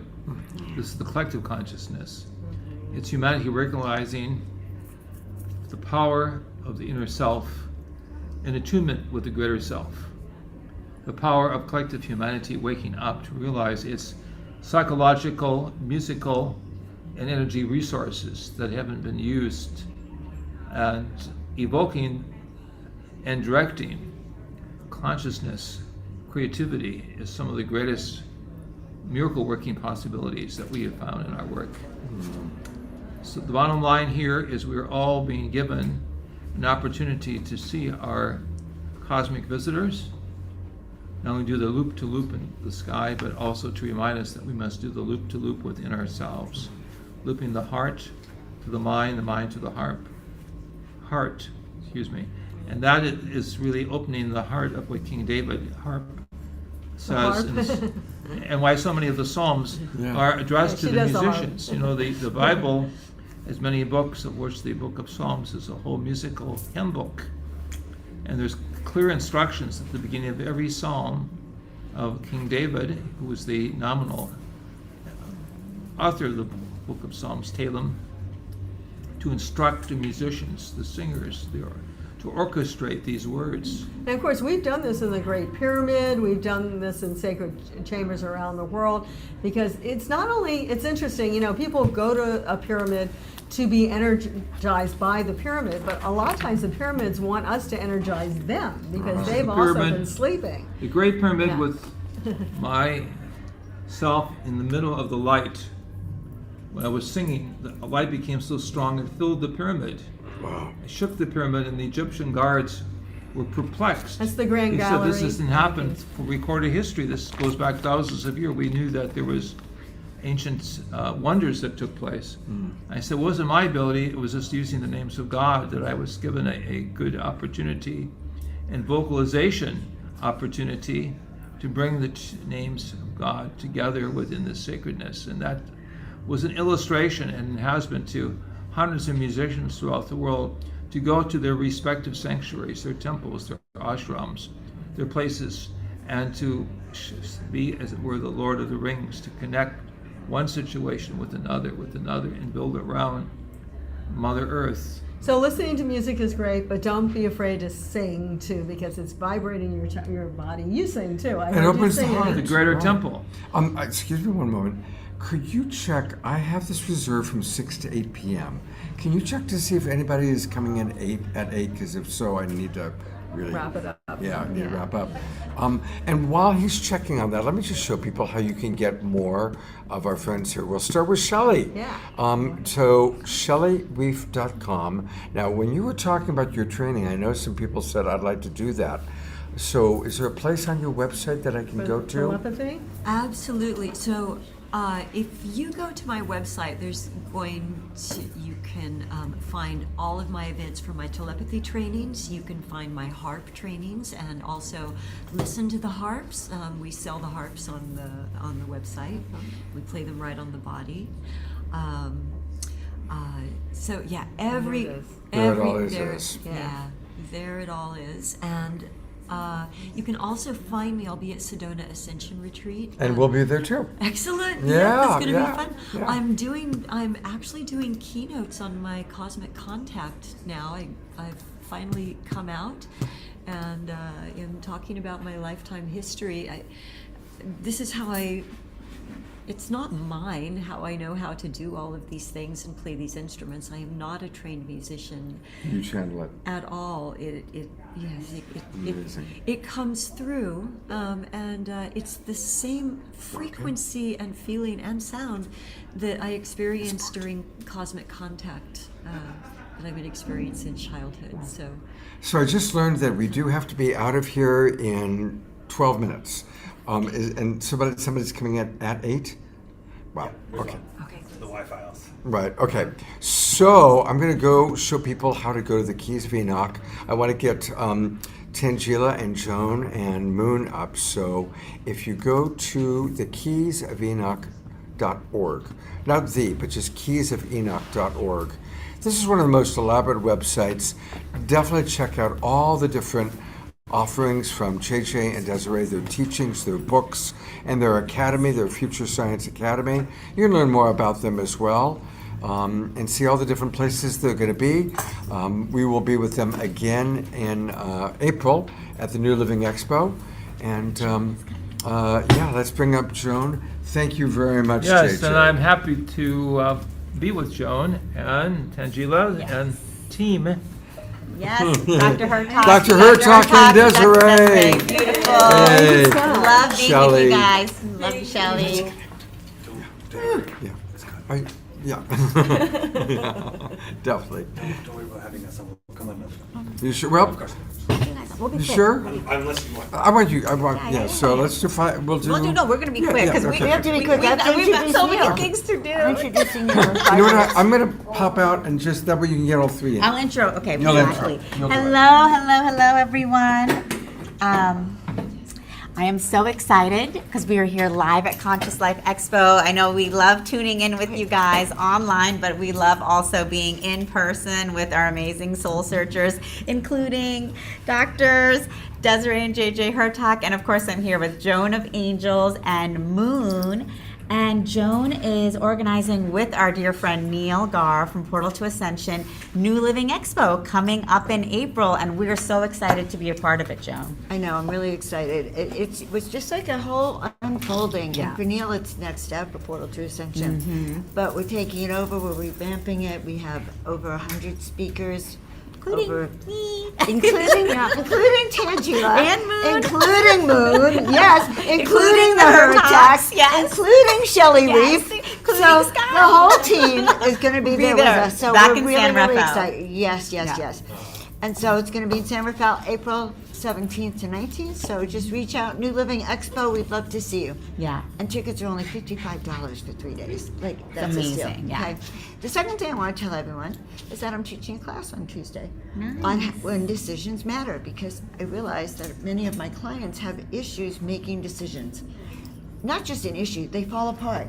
I don't know if you know that. Women falling apart and trying to make a decision and not having the clarity. So I've been working with leaders, visionaries, creatives to help them really learn how to make a decision. So if you're interested, the class is Tuesday night. Just reach out, joan@joanofangels.com. It's really fun. Yeah. Perfect. Thank you, Joan. But I have to run. And I've got to go because I'm introduce introducing Neil. All right, and I want you to know Moon is an amazing healer. Yes. She's been doing amazing work for me. So Moon, everyone, I think you all have seen her on Soul Search and Global Peace Tribe already. And we love Moon because she does instantaneous pain relief. We don't have time tonight to be doing instantaneous healings on Zoom, but tune in with us next weekend. Moon will be live with us all weekend at the Redwood City Soul Search Enlightenment Expo. I can do in 5 seconds. Okay, do one in 5 seconds. I can do is there any volunteers that have chronic pain? It should be chronic. 5 seconds. I can do it in 5 seconds. So while we're choosing the chronic pain client, just want to talk about how amazing Moon is, because she started off as an attendee at the Soul Search Expos. She was coming as an attendee, enjoying the expos, and then one day in Dublin came up to me and said, Tangela, I have this healing gift. Could I show you? And she showed me, and I was like, that's incredible, Moon. And she said, do you think that I can be a vendor? And I was like, definitely.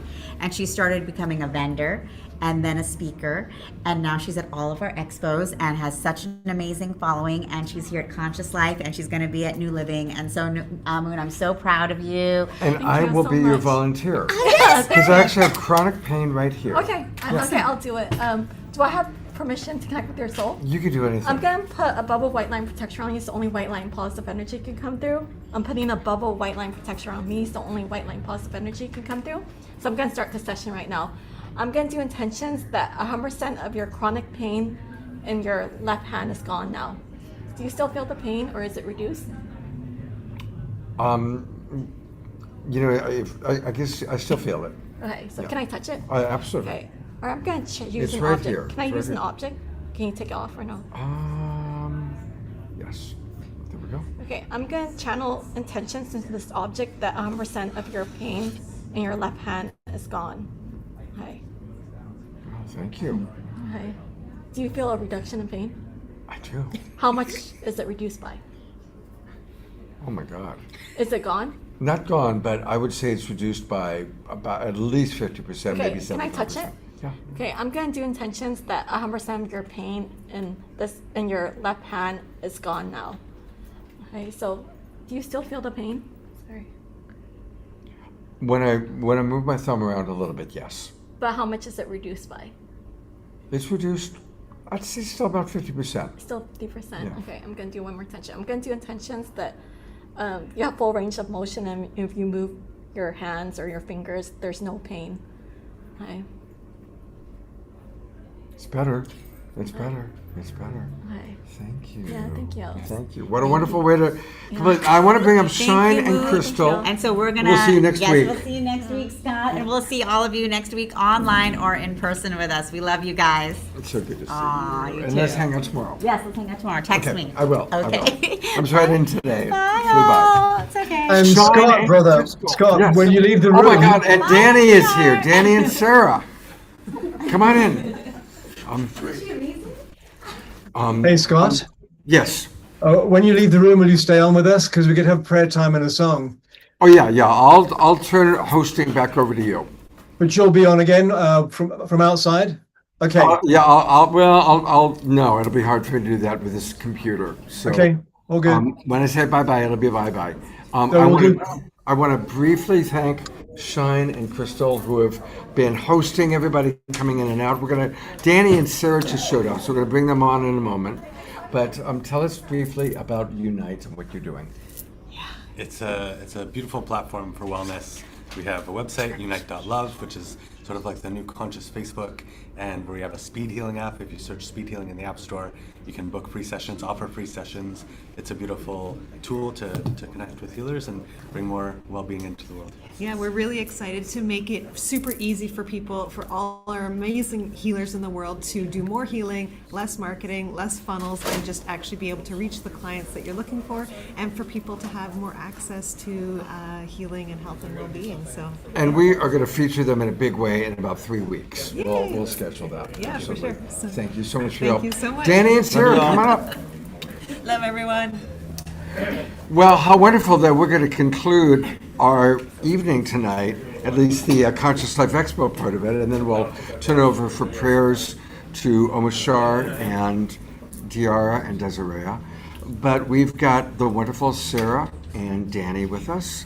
And of course, you've seen them on the show a few times. Have a seat. And it's been quite a week, Danny. So far. What a week. So far. What a week. Yeah. So, getting back to it, we've already talked a little bit about it, so the audience already knows about Obama and Trump. Yeah. How much do you think it's subterfuge to pull away from the Epstein files? Well, it's interesting. It's always difficult to figure out what Donald Trump is thinking, but you can be certain that it's transactional. Right. It's always got an ulterior motive of some sort that he's up to. But I think what's happening is that he knows that there's so much pressure and that this thing can get away from him that he's trying to figure out how to substitute for genuine disclosure whatever the process is he's trying to trigger. So he's going to try to keep it under his control. And so when he says that he's going to be giving to the head of the Secretary of War right. the primary authority to figure out what it is they're going to release, that isn't going to work, because they're the ones that have been concealing it for all this time, and they're trying to weaponize the whole technology.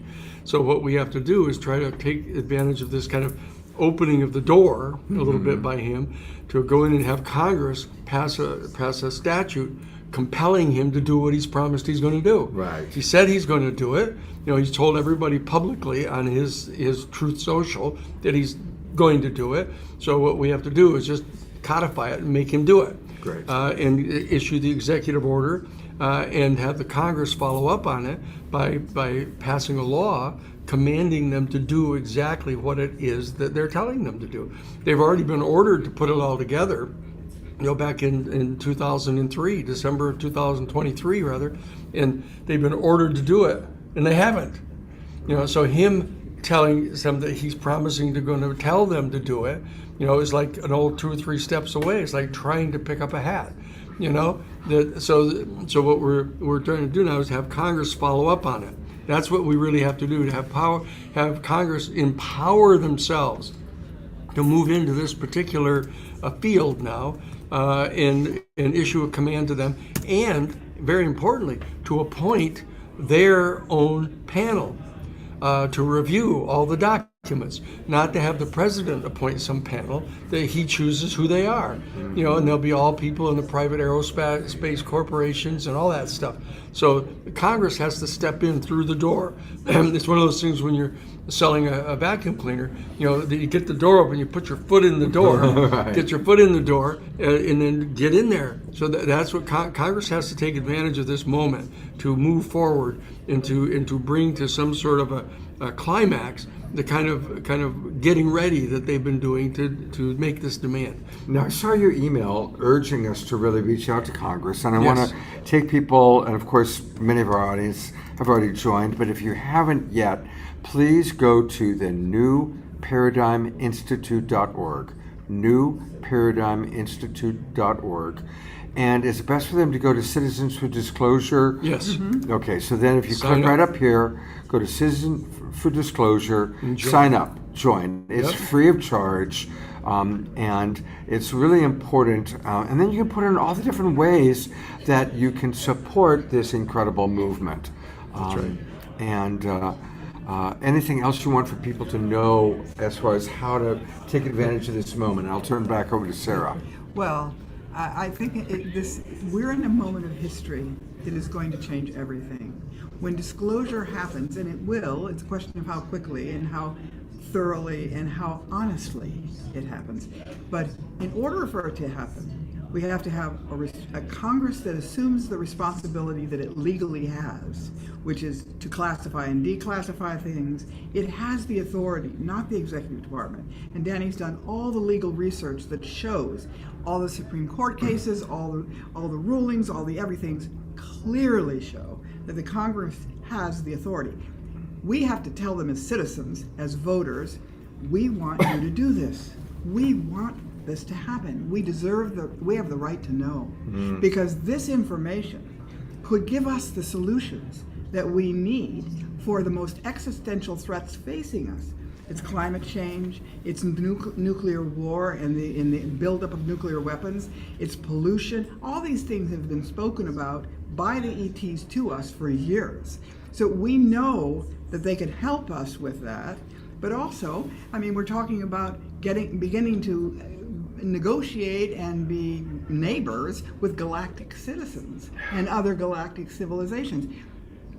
As voters, they have been spending probably $1 trillion of our tax dollars on secrecy that they have not told us about. Our scientists, our physicists, our engineers, none of them have been able to participate in how this wonderful information that is coming from these advanced people could help everybody on this planet and revise our systems and our economy and our religions and everything to be in a whole new level of consciousness.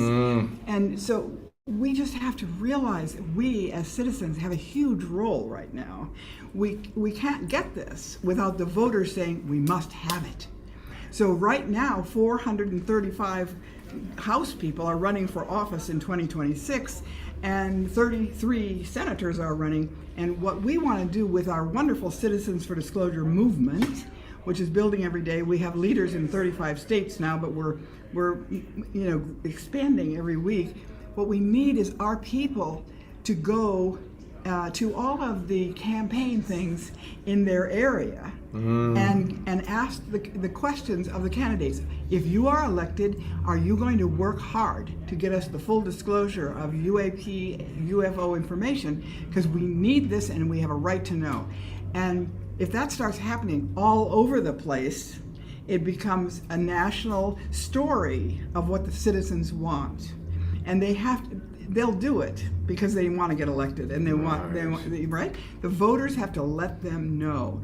And the thing about it is, this already happened. It's so exciting. We're going to have it on our website if it isn't up there already. Watch for this because this is really exciting. An ABC reporter in Illinois just did it. They were having a candidate forum because Durbin is retiring. Right. And so 3 people. And so Danny had met with this fellow last year when he was in Chicago. The host, ABC host. Yeah, and he said to him, look, when you interview candidates, ask them. And he did it. And he said, if any of you get elected, are you going to support the disclosure of this information? The first person said, yes, I am totally into this. I want this disclosed. Krishnamurti. Yeah, he's the congressperson that's running for the Senate seat, and he just flat set out, yes, total disclosure. I'm absolutely in support of it. Yes. And the second person was waffly, and the third person was, I don't know about national security. So those three. Wow, so you saw the diversity. Oh yes, the oh yes, diversity. you saw it. Yeah, it just was manifested right there. instantly like that. And we have the videotape, and we're going to make it available to our whole network so they can see this is what we need to happen all over the country. This is exciting. This is exciting. Yeah. Thank you, by the way, for letting us stay a couple minutes. We're almost done. Well, again, everybody, if you have not already, this is now the time. You know, I've been in this field for 40 years, and it's really finally happening. Yeah, it's happening. And so please go to newparadigminstitute.org, join the Citizens for Disclosure, and then what's the best way to call? Is it best to write or call Congress people? This tells them exactly how to do it. We set it all up.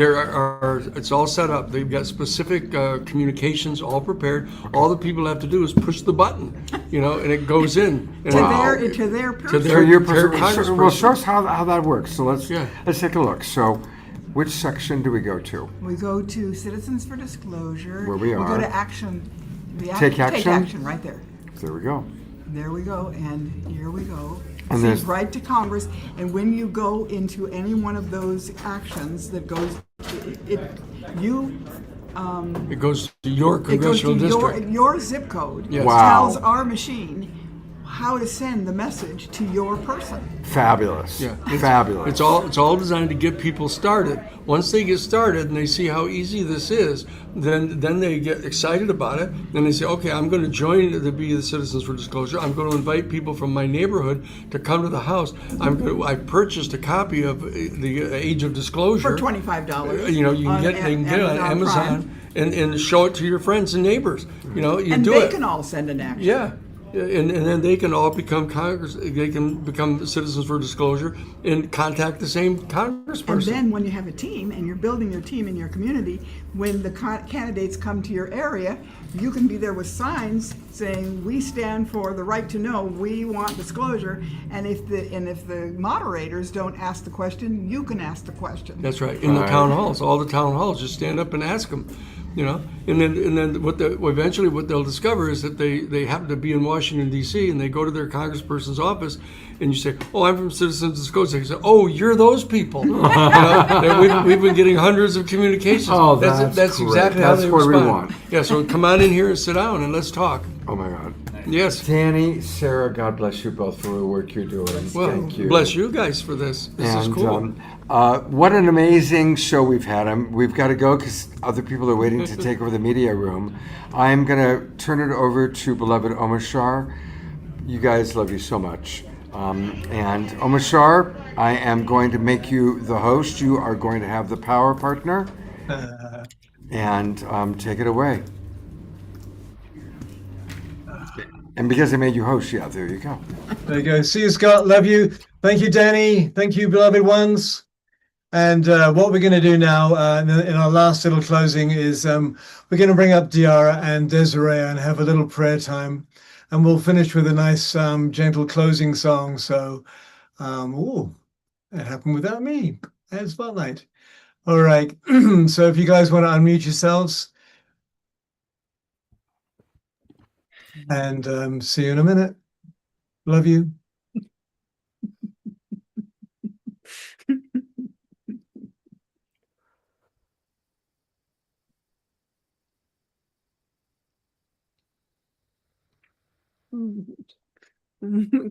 Winding the energy, you can feel it even without words. Just so grateful for the leverage that was here tonight in elevating our conscious awareness,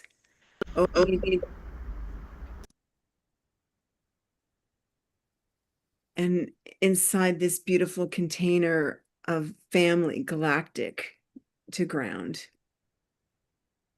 And before you carry on, just anybody who wants prayers, please put it in the chat.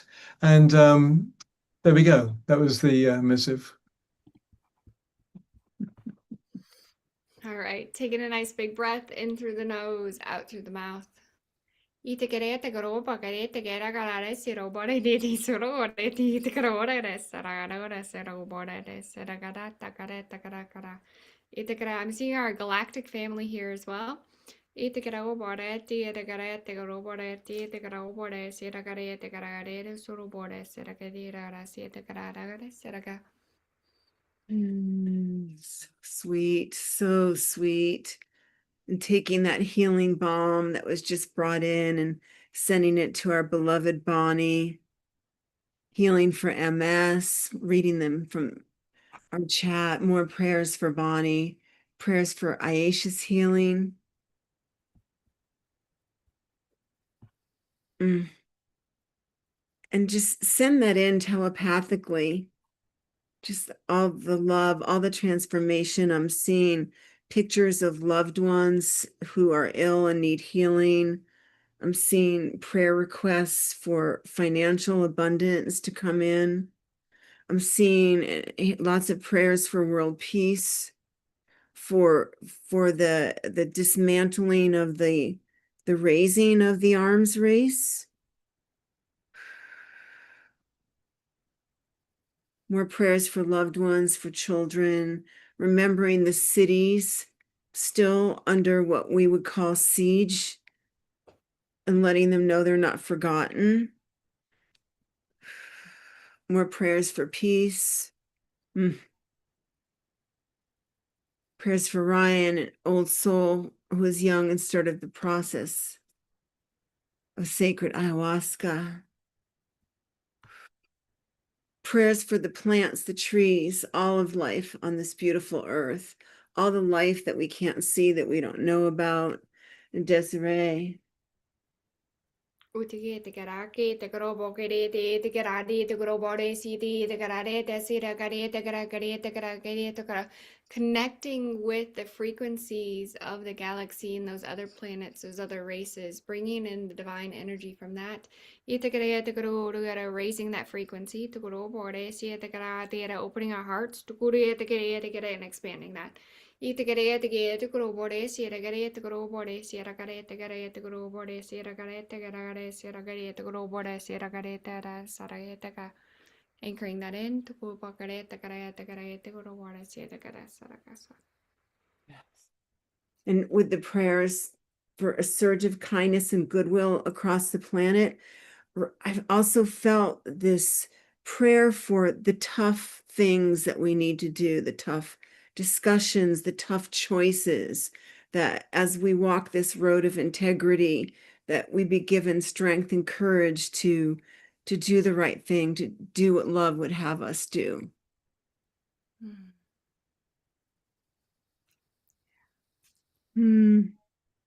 Omashar for your mom, for all our elders who are getting ready to travel, all the pets. Oh, and maximum grace and prayers for all of us who will be here as other beautiful souls choose to leave, and the ones coming in.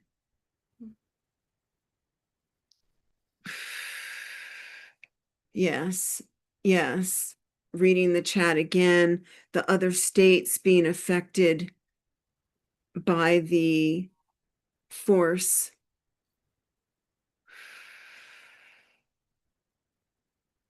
And saying a prayer for release of fear, the fear and the trauma that's being embedded. Prayers for the ocean animals.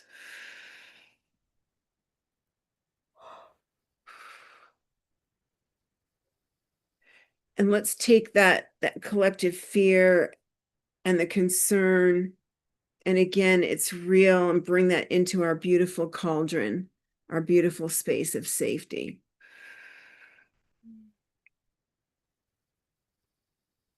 And then bringing that down, and then we can let the joy raise up again.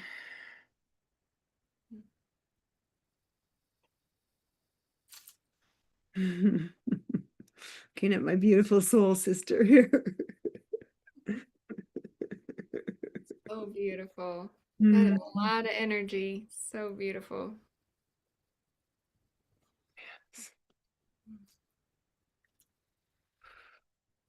Should we seal this with a song, Omashar? Wrapping it in love and light. So grateful for our family.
It's by thy grace that I see. It's by thy grace that I see. It's by thy grace that I see your holy name.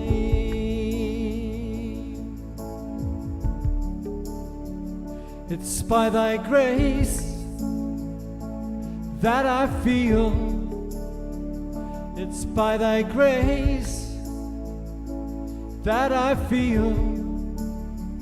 It's by thy grace that I feel your holy name.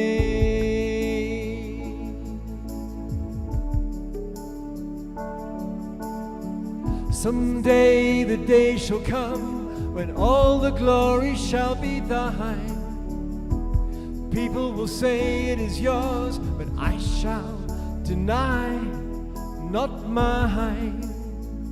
It's by thy grace that I see. It's by thy grace that I see. It's by thy grace that I see your holy name. It's by thy grace that I feel. It's by thy grace that I feel. It's by thy grace that I feel your holy name.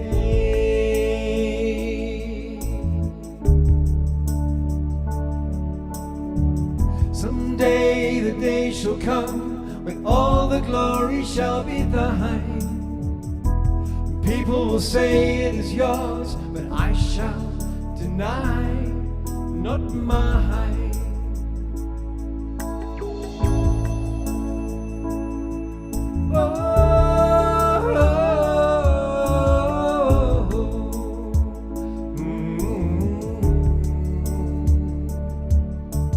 Allah, Jehovah, Brahma, Sada Namaha.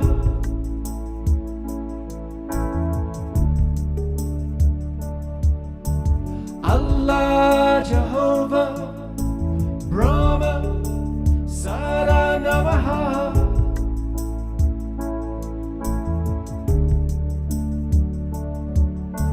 Peace to all, life to all, love to all.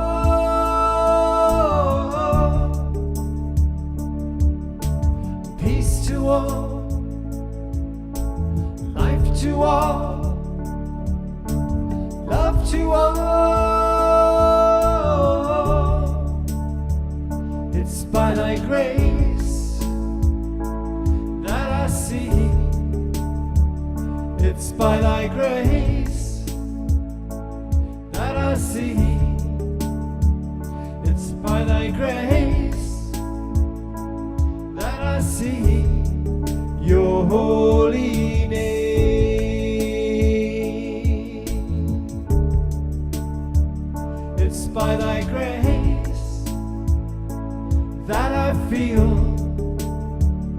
It's by thy grace that I feel. It's by thy grace that I feel your holy name. Okay. Here we go. Peace to all, life to all, love to all.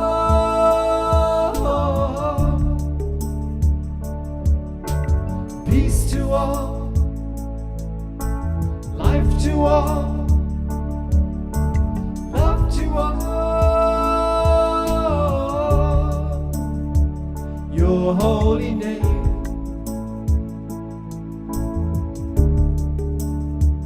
your holy name, your holy name. Gerald's holy name, your holy name.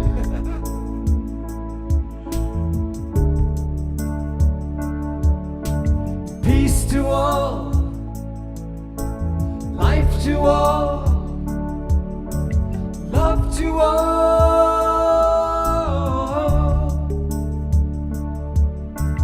Peace to all, life to all, love to all. Your holy name,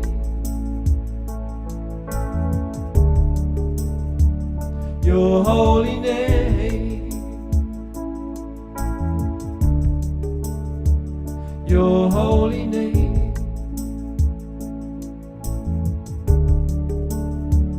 your holy name.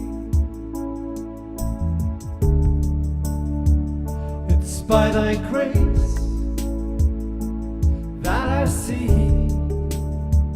It's by thy grace that I see. It's by thy grace that I see your holy name.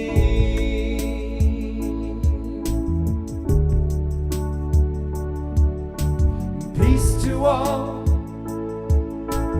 life to all, love to all.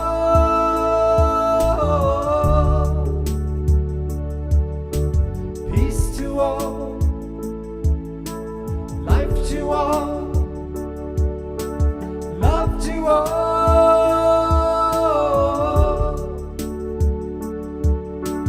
Peace to all, life to all, love to all. Your holy name,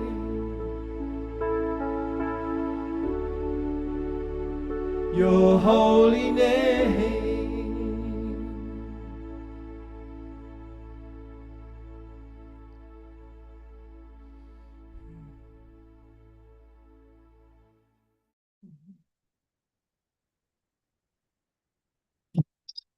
Your holy name. And that would be I am, right? Thank you so much. And we're going to close in a minute. I just have to, what do I have to do? I have to do this. And whoop, internet's a little slow, but that's okay. And I'll do that. But okay. So thank you so much for tonight. It's amazing being able to spin the plate when Scott is coming and going and being. But however, we are here together and we are a group container and we're holding the space. And we know now that Scott is with a bunch, like hundreds of amazing other beamings. And also with, what a stellar show we had tonight. As Susan Bloomquist just said, it was an all-star cast. Holy smoke, all in this night. And I'm just going to put up on the screen this Wednesday's show.